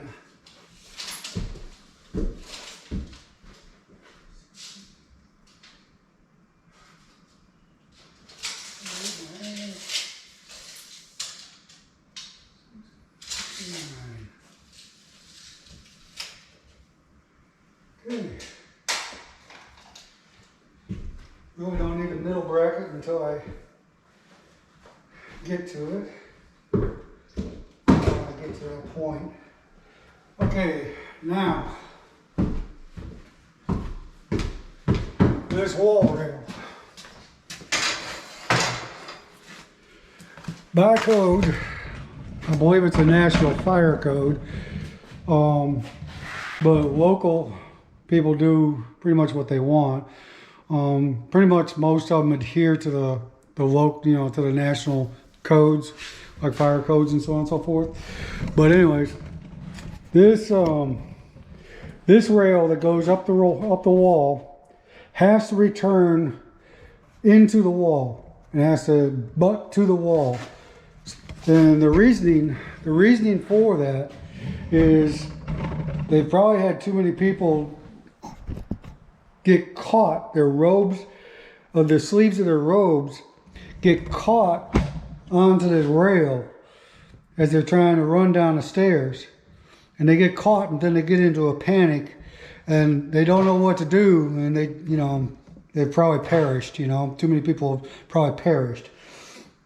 So they figured you can't have a blunt end just free and wild at the end of your rail. It has to return into the wall and be fastened to the wall, or fastened to whatever you have to, you know, that is fastened to the wall, so that there's no gap in here.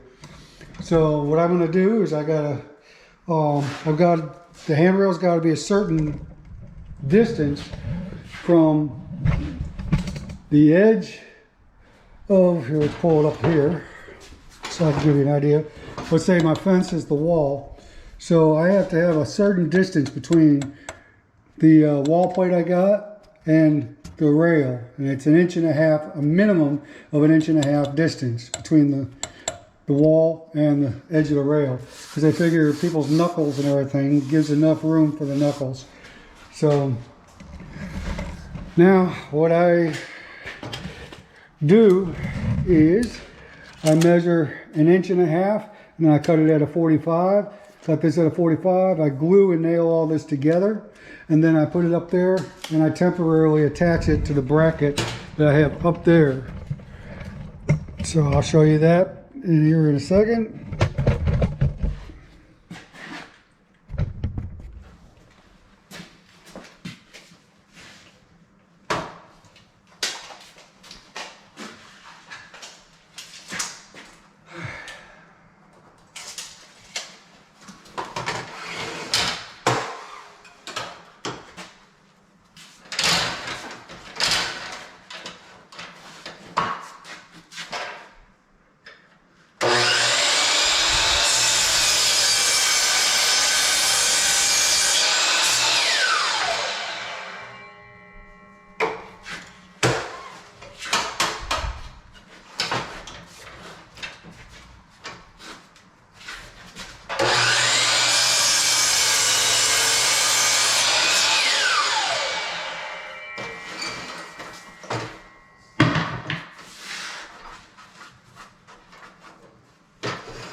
Okay, I'm going to glue and nail this onto it. See, it's just a little 45 piece. That's all it is, just a little 45 piece. But it gives me my 1.5 inch mark that I need. An 1.5 inch distance clearance from the back of the wall to the inside edge of my rail. So it takes all the guesswork out of it.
And now see, it's taking place, taking shape, see?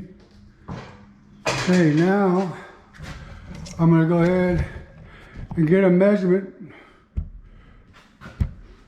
of the length I need, because I don't need all of this. See, all of this will just be too heavy and too bulky to move around. So I'm gonna pull my length of how much I need. It's gonna be a little bit longer than past the wall, because it's got to return. So I got to cut past the wall so I can get my mark where it's gonna meet this one coming down here. So let me get my measurement, and then we'll cut the length, and I'll show you what I do from that point.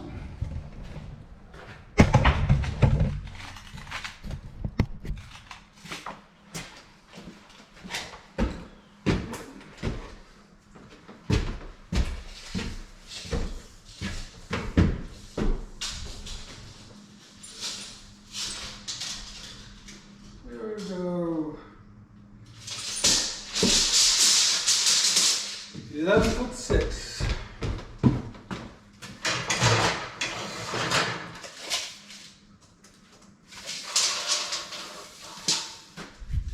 Okay, 11'6". Well, I guess it wasn't that much extra. But I can use this cutoff for my turn.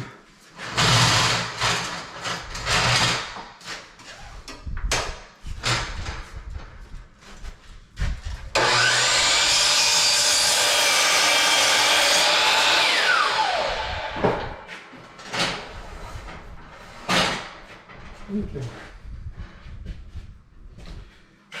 Let's go ahead and put you up here.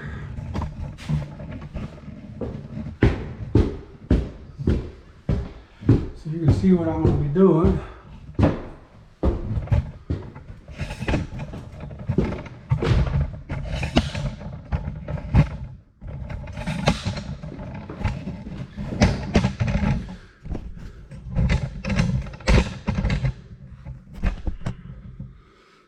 All right.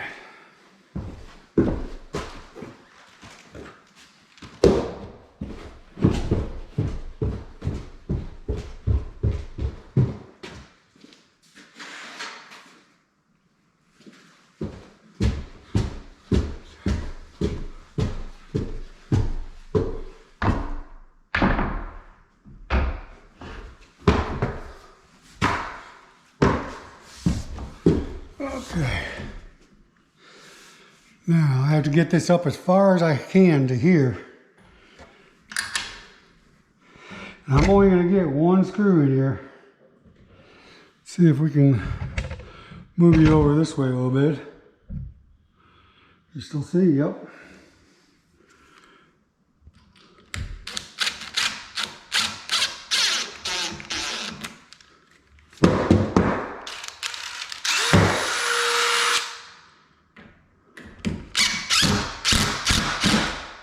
Okay, that will hold it in place for all the intents what I need it for. So, for now, because I'm going to have to take it back off to cut this end. Now, I want to make sure that I have 1.5 inch clearance here, which I don't. Okay, that's 1.5 inch clearance right there. See how I got it going past this wall? Because it's going to have to go in like this and attach to this one going down the stairs. So I needed this to be long so I can make my mark exactly with that one, so I'll know exactly where to cut it. You'll see. Now it's time to set the newel post and get this rail cut, and then I can make that mark, cut those two, put them all together, and attach it to the wall and attach it to the post. And then it'll be ready for the balusters that I can't put in today because they don't have the rail stained. They want to stain it before the balusters go in. So let me go ahead and get the newel post ready and get it ready to set.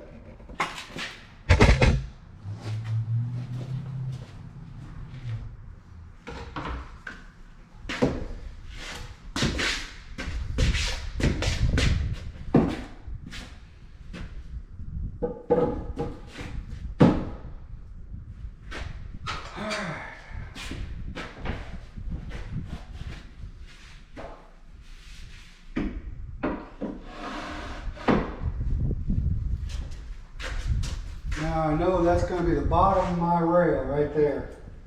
So if I make this mark right here, that tells me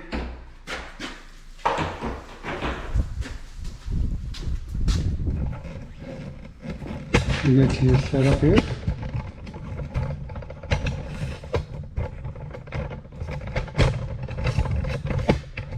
Yeah, I don't have the ease of trying to find a magnet and put you on my magnet and just set you, you know, wherever I can. I've got to rely on this tripod, so bear with me. But anyways, I made this mark because I know that this here, the bottom of this is on my jig all the way up without any restrictions. I know that this will be the bottom of my rail, this pencil mark that I need. So obviously I'm not going to run my rail into the post right there because the rail needs to be up here, not down here. So I know that that mark needs to be up here. So I know roughly about 4 inches from here down gives me 1 inch above the rail plus the 3 inches that I need for the thickness of the rail at an angle. I mark it at about 4 inches. I know that's going to be the bottom of my rail right there is where it needs to be. So all I need to do is measure from that point to this point here, and that's how much I can cut off the bottom. 11 inches. I should be safe. We'll see if I'm right. Hopefully I'm right because I've only got one post.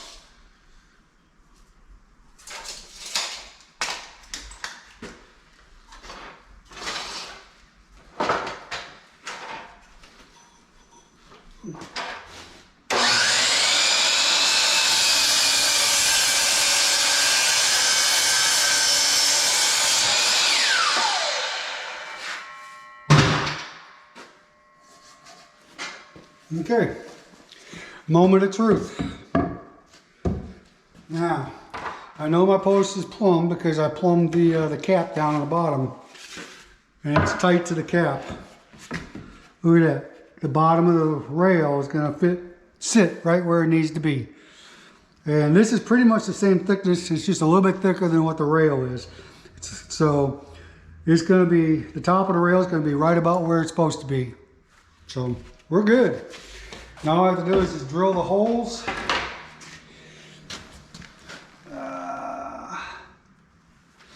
Drill my holes in the bottom of this post so I can attach it into the cap down there, the knee wall cap. Let's see if we can get you guys to see what I'm seeing.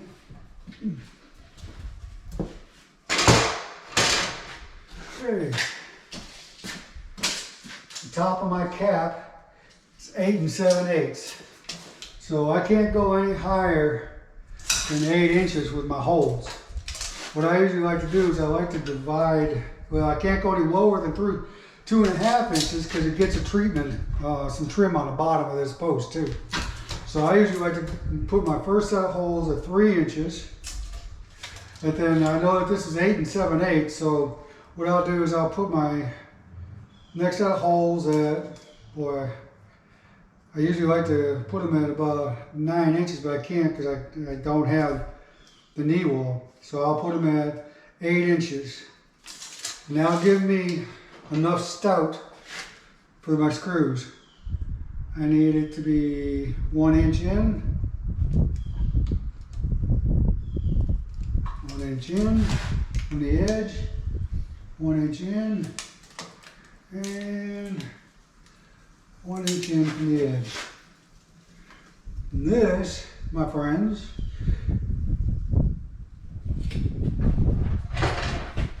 is where I'm going to drill my holes. What I do is I take a 1/2 inch paddle bit and I drill all of it, but about 1 inch of it out. I leave about 1 inch in, you know, because when I put my 3-inch screws in here, I've got to not only go through this 1 inch or 1.25 inches I have left behind here, plus I have to go through 3/4 of an inch on my cap, and I have to go through into the framing that's behind my cap to give this some kind of sturdiness. Plus it's getting anchored on the bottom too, but I want this here helps it keep it from moving from side to side. It keeps it good and stout. And that's what we're looking for, because kids usually like to swing on these things. So I always try to make this as strong as possible.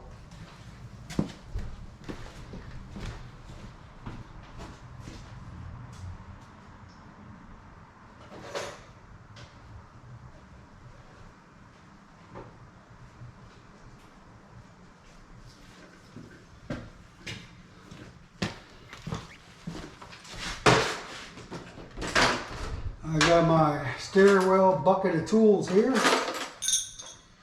don't need that. All I need is a 1/2 inch. I need this. And there's my 1/2 inch.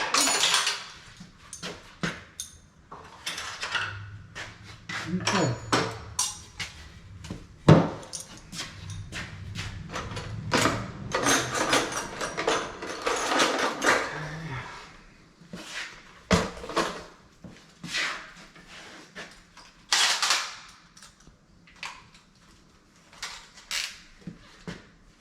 Now I'm going to go all about just to the top of, if you can see there's a bevel right there. That's about how deep I'm going to go to where this bevel is. And that gives me about 1 inch, 1.25 inches of meat left for my screws to hold on to. Oops, it's on hammer drill. That's loud.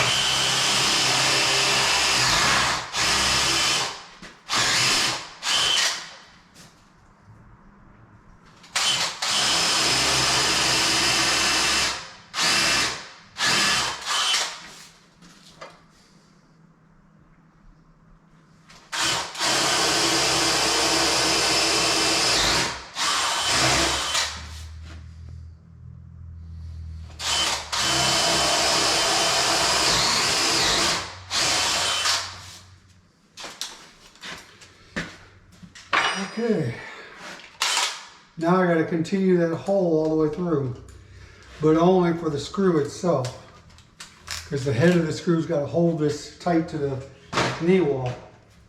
So what I got to do is I use this bit here. You can probably see it against my shirt. Should I say my belly? But I use this bit here, which is just a little bit larger than the exterior screws that I use.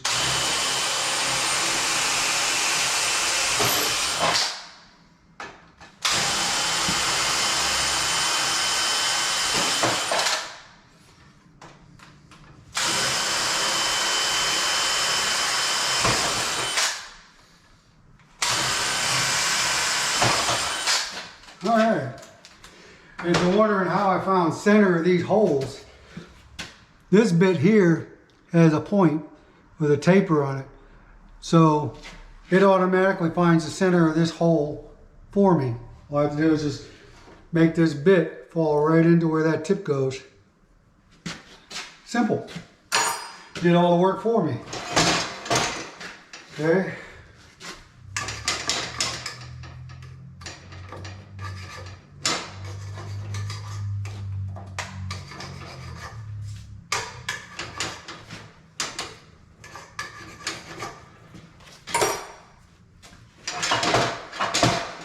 You want me to go get some screws?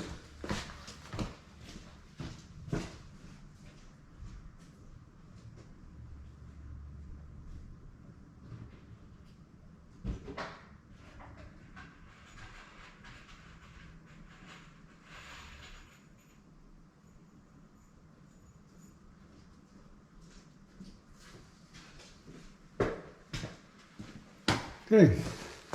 Now these are the screws I use right here. They're 3, I think they're 3 inch or 3.5. They're 3 inch. So that gets me able to go through the 1x that's on the wall, on the knee wall, and plus gets me into the framing. So I just put those in there, like that. Come on, where's it at? There we go. This is why I make the hole just a little bit larger than the screw, so I don't have to screw these in. Just slide right in for me. Oh, that's another thing. I know that that's 8 7/8. Gotta make my 8 7/8 mark on the other side here, because I gotta find center. So I'm gonna have to center this up. This post is 3.5 inches, so it weighs 1 3/4 inches. Make a mark 1 3/4 inches, and 8 7/8 is to the top of my knee wall there. So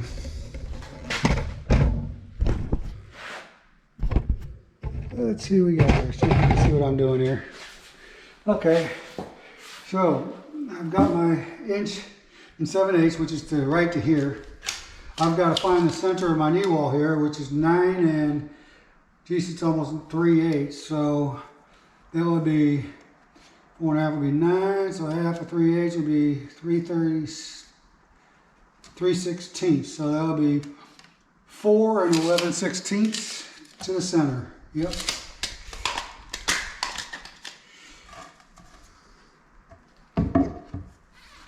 And I just line the mark on the post up with that mark on there, and I left my drill all the way up there. I'm gonna go get it.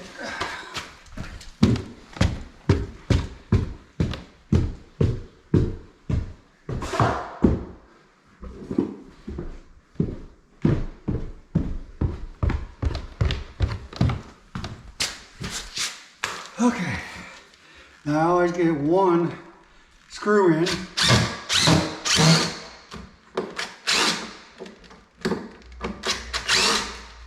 Okay, all right, one screw is in. Now, what I need to do is get my level and make sure it's plumb. I can plumb it up, hold it in place, make sure it's nice and plumb, and I get one of the bottom screws.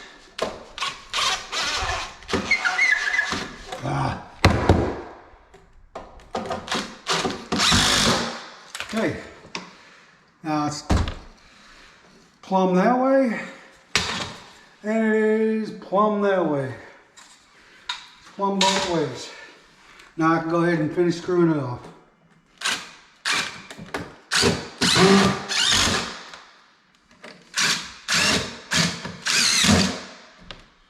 Okay, now that with these screws, and with the bracket that I'm going to put on into the concrete, that I'm going to have to hammer drill into the concrete and attach to the post, will make this thing extremely strong.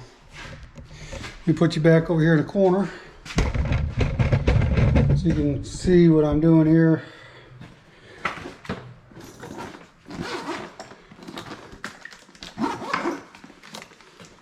Geez, I wish these batteries would charge up so I can charge up my GoPro 7. So I wouldn't have to use just one camera. I could use 2 cameras and switch it around, edit it out. Okay. Well, I won't bother with the bracket right now. What I will get is this rail here, which I need to be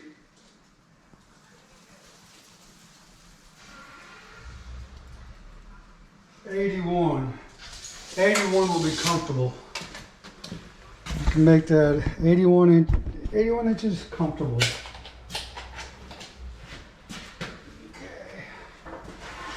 Now, what I need to also do is I need to find out what angle this, see? That's where this thing comes in real handy again too, my angle finder. All I have to do is take this, sort of snug it up just a little bit so I can move it a little bit. You know, with ease, but it stays in place. And I put it on top of the cap, and I put it against the post.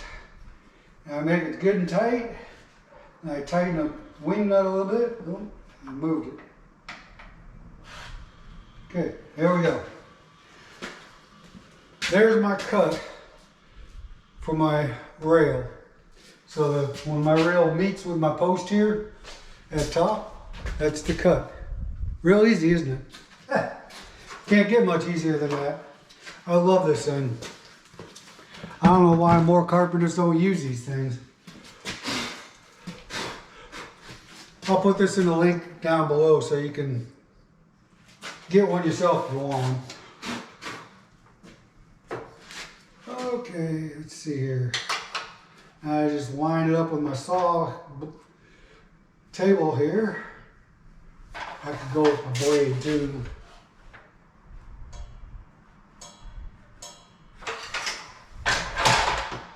Well, that's darn near 40 degrees. That's 49.5 degrees. My iPhone was right on. Okay. Now, I'm going to cut this straight. I know. Let me cut this first. I want to make sure that I've got my angle proper.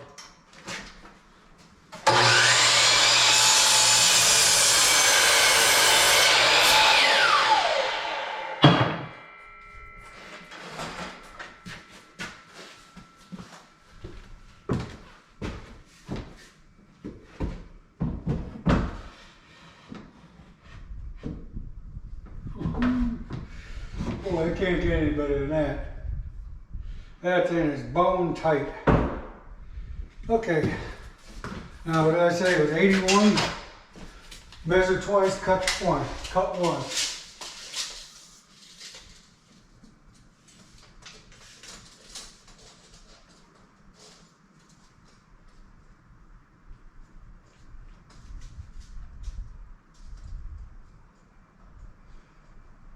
Okay, I'm glad I measured it twice.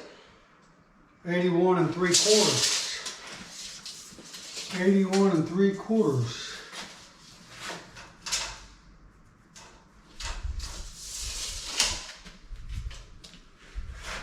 All right.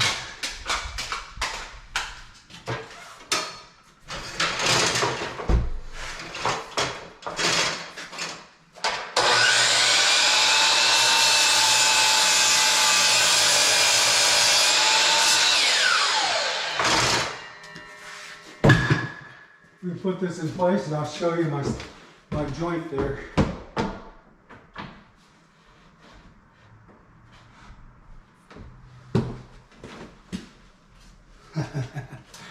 Yeah.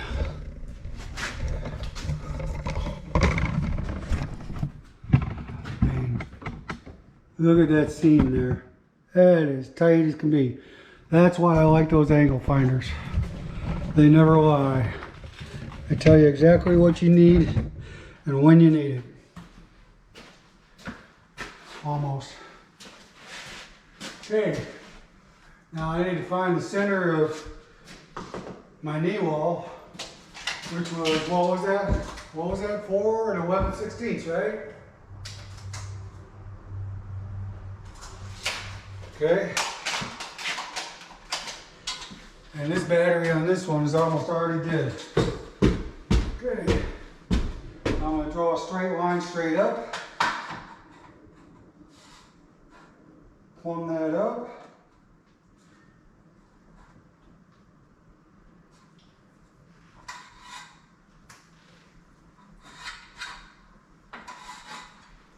Okay, that's the center. It's going to be the center of my rail, right there.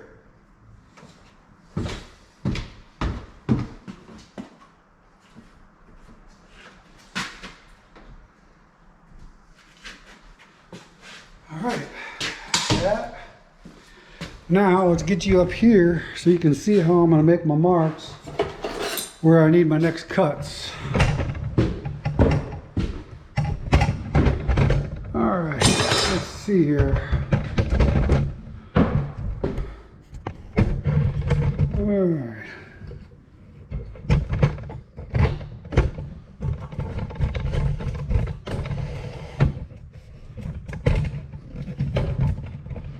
Nope, that ain't gonna work. Yeah, maybe that'll work. There. Close you up a little bit. Oop.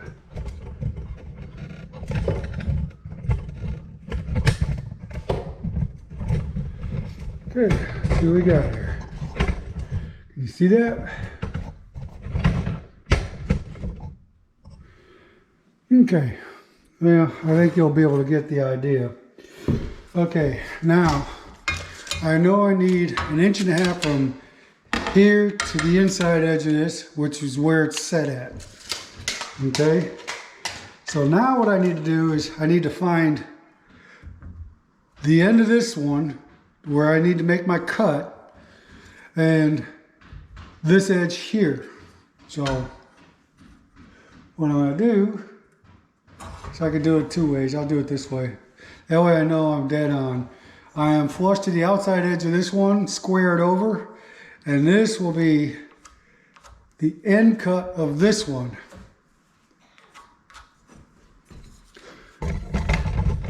Now I know this rail is exactly at this point. So when I 45 this and put a piece here, the back side of this one going across is going to hit this mark right here. And I need to cut this one here to meet that one. So just jog over. So let's get that done. Now it's just a matter of making a few cuts and putting it all together. Set this straight up again.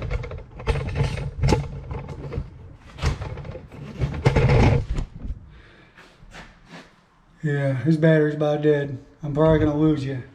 Let's go ahead and shut you off. I'll start you all over again. I'm going to change.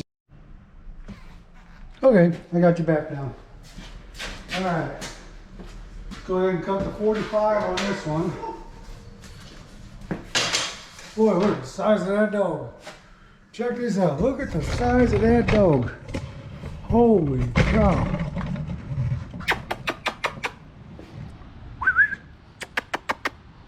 Where's he at? You should see the size of that dog. See if we can look at the size of that dog. You see him? It's like a baby bear. There's one big dog. I say there's one big dog. I had to show him. Yeah, he's one big doggy. Yeah, he's like a baby bear. I had to show my YouTube, you know. That's a big dog. What's that? Wow, 150 pounds.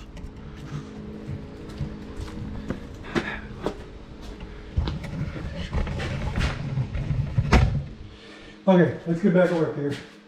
Now, I need this to be cut at 45.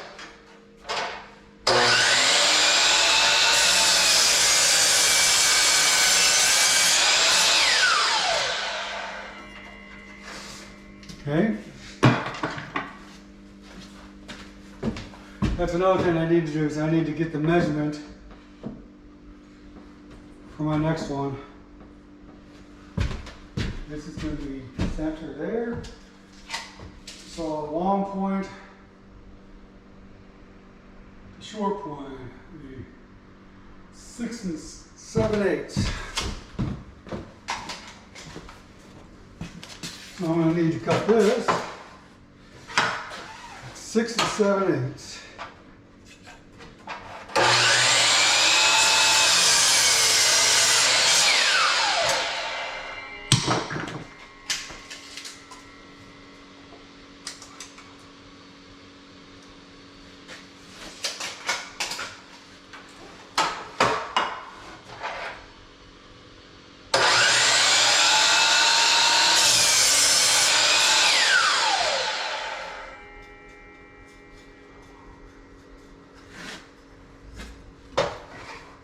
Okay, now let's go ahead and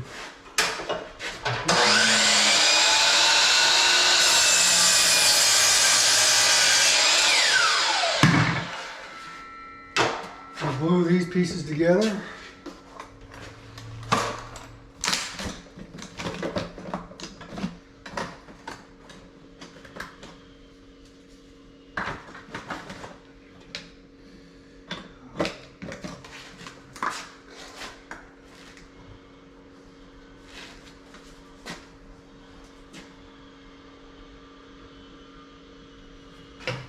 Okay.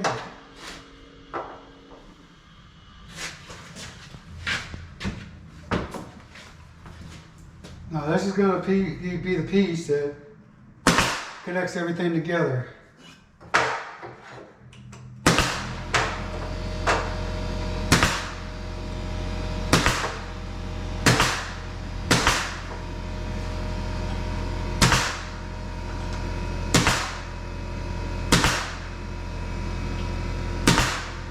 Alrighty then.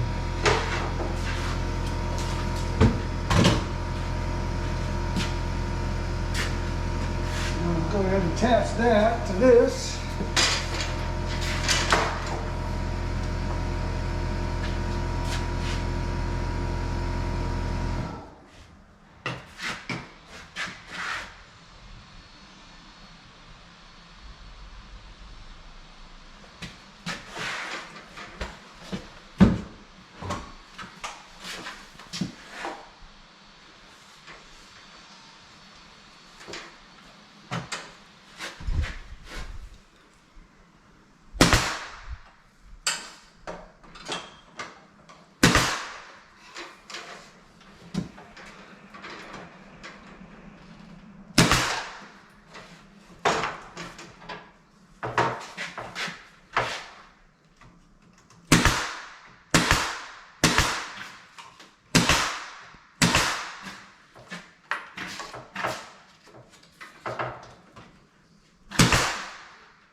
That's why I don't like it when they stain the stuff before I get to it. Because when I sand it up, and that means they're going to have to re-stain it. And it just doesn't make for a very good job, I don't think. But I got to sand all these sharp edges out of here.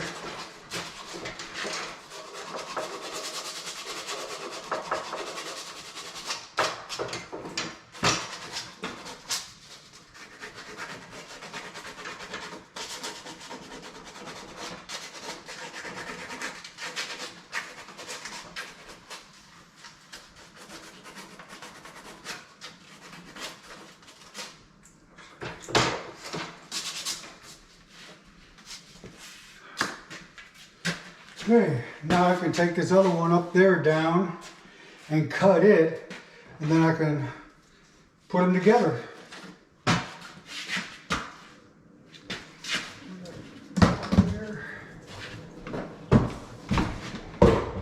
Get this out of the way.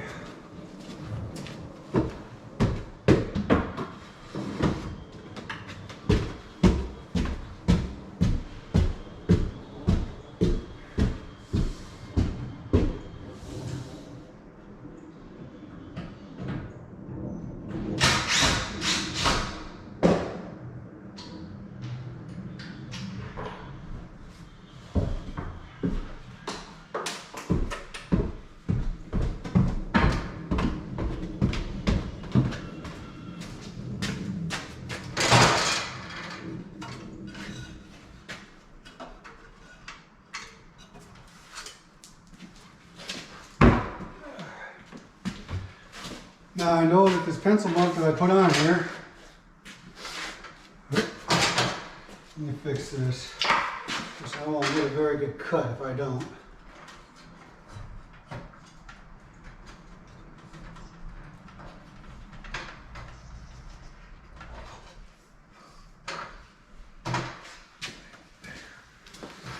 Okay, now we know that my pencil mark here that I made is I'm going to have to cut it this way in order to meet the other piece. So let's go ahead and do that.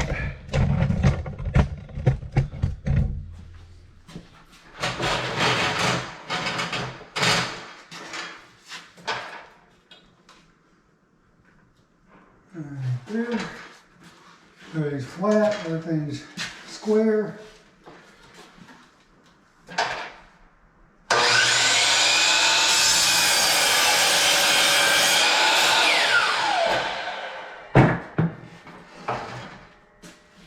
There's a piece of sandpaper I had. There it is. Erase this pencil mark off of here. I guess one advantage of having it stained, pencil marks erase easy. Okay. Now, I'll go ahead and put this one up.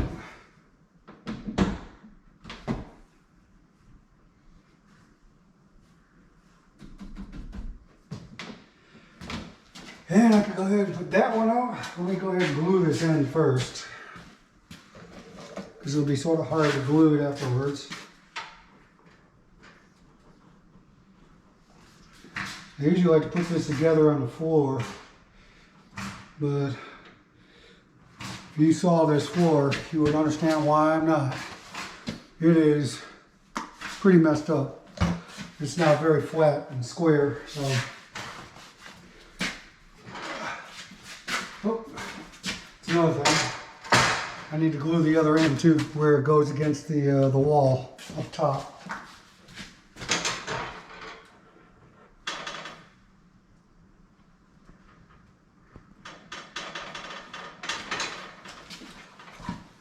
All right. Now let's put this thing together. After I put it together, I'll bring you up here and take a look at it. My drill's up here.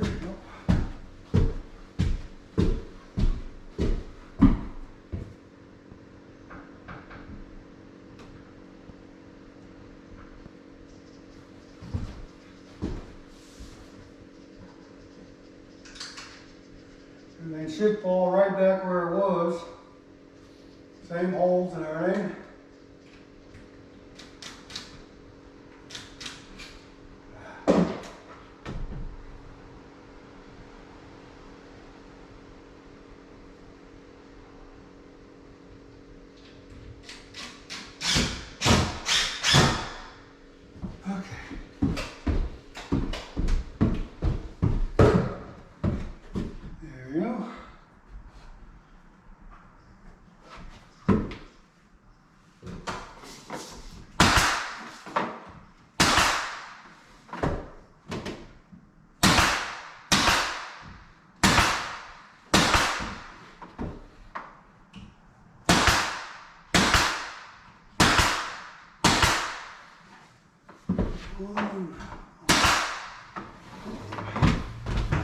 I need more nails. You spin you around there so you can see what I'm doing. You're not looking at dead air. There we go, here's the nails.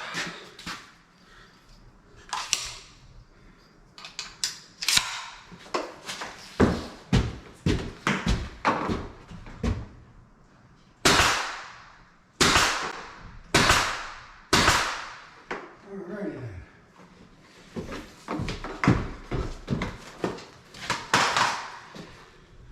Now, screw them.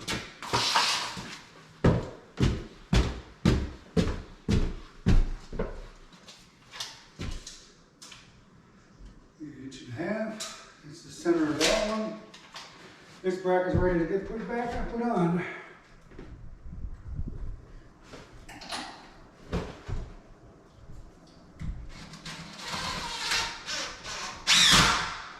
Okay.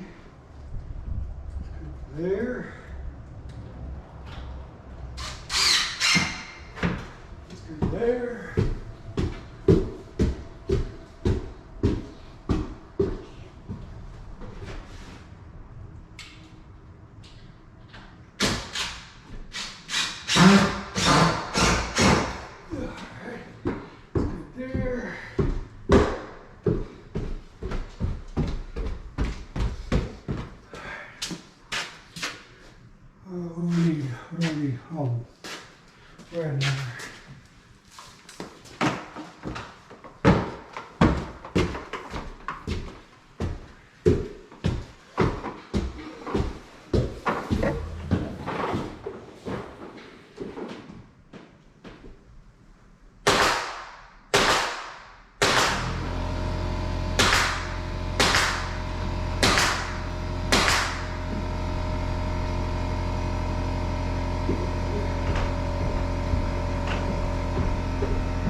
tacked in right there for right now. So I can put my screw in there when I need to. Take that bracket out of there. That jig. I try to put this on. We're almost done for the day. I'll go ahead and put this one out today probably. And then whatever I do tomorrow, I'll put out tomorrow.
Alright, I'm going to go ahead and drill a hole.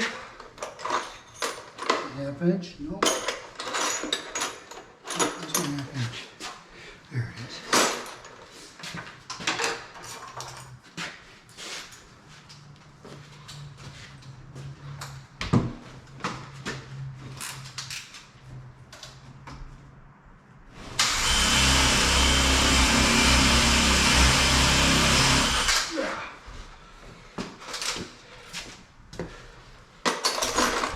Okay.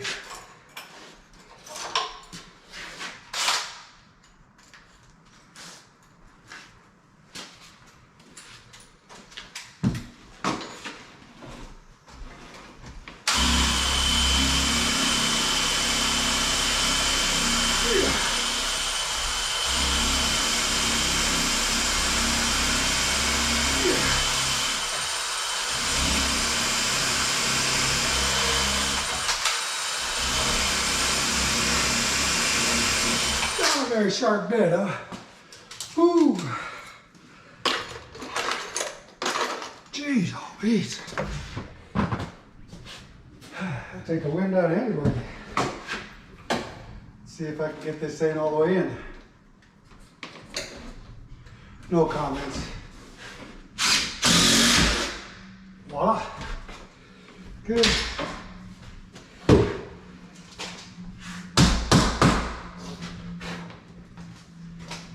Okay.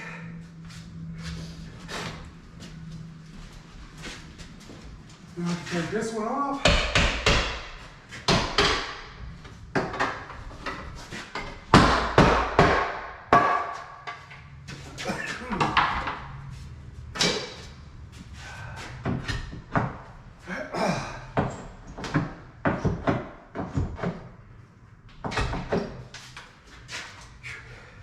Okay.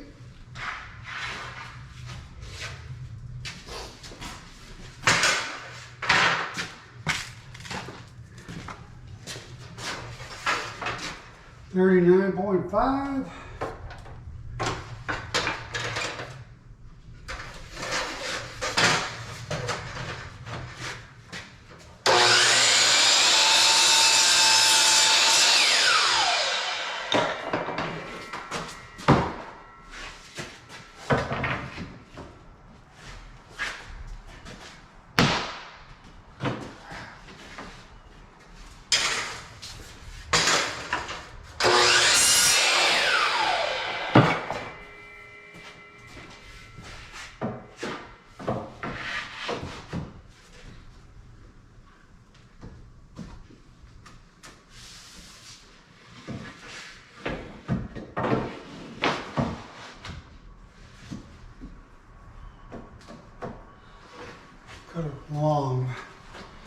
if I need to trim something later.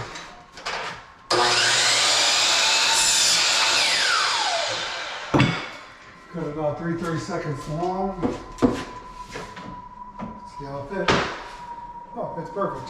Okay. Center it up to the post. 3 3/8. Yep. 3 3/8.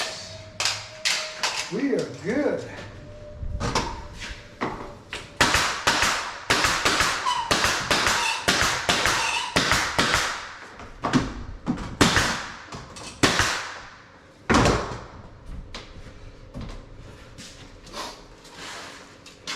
Okay, ladies and gentlemen,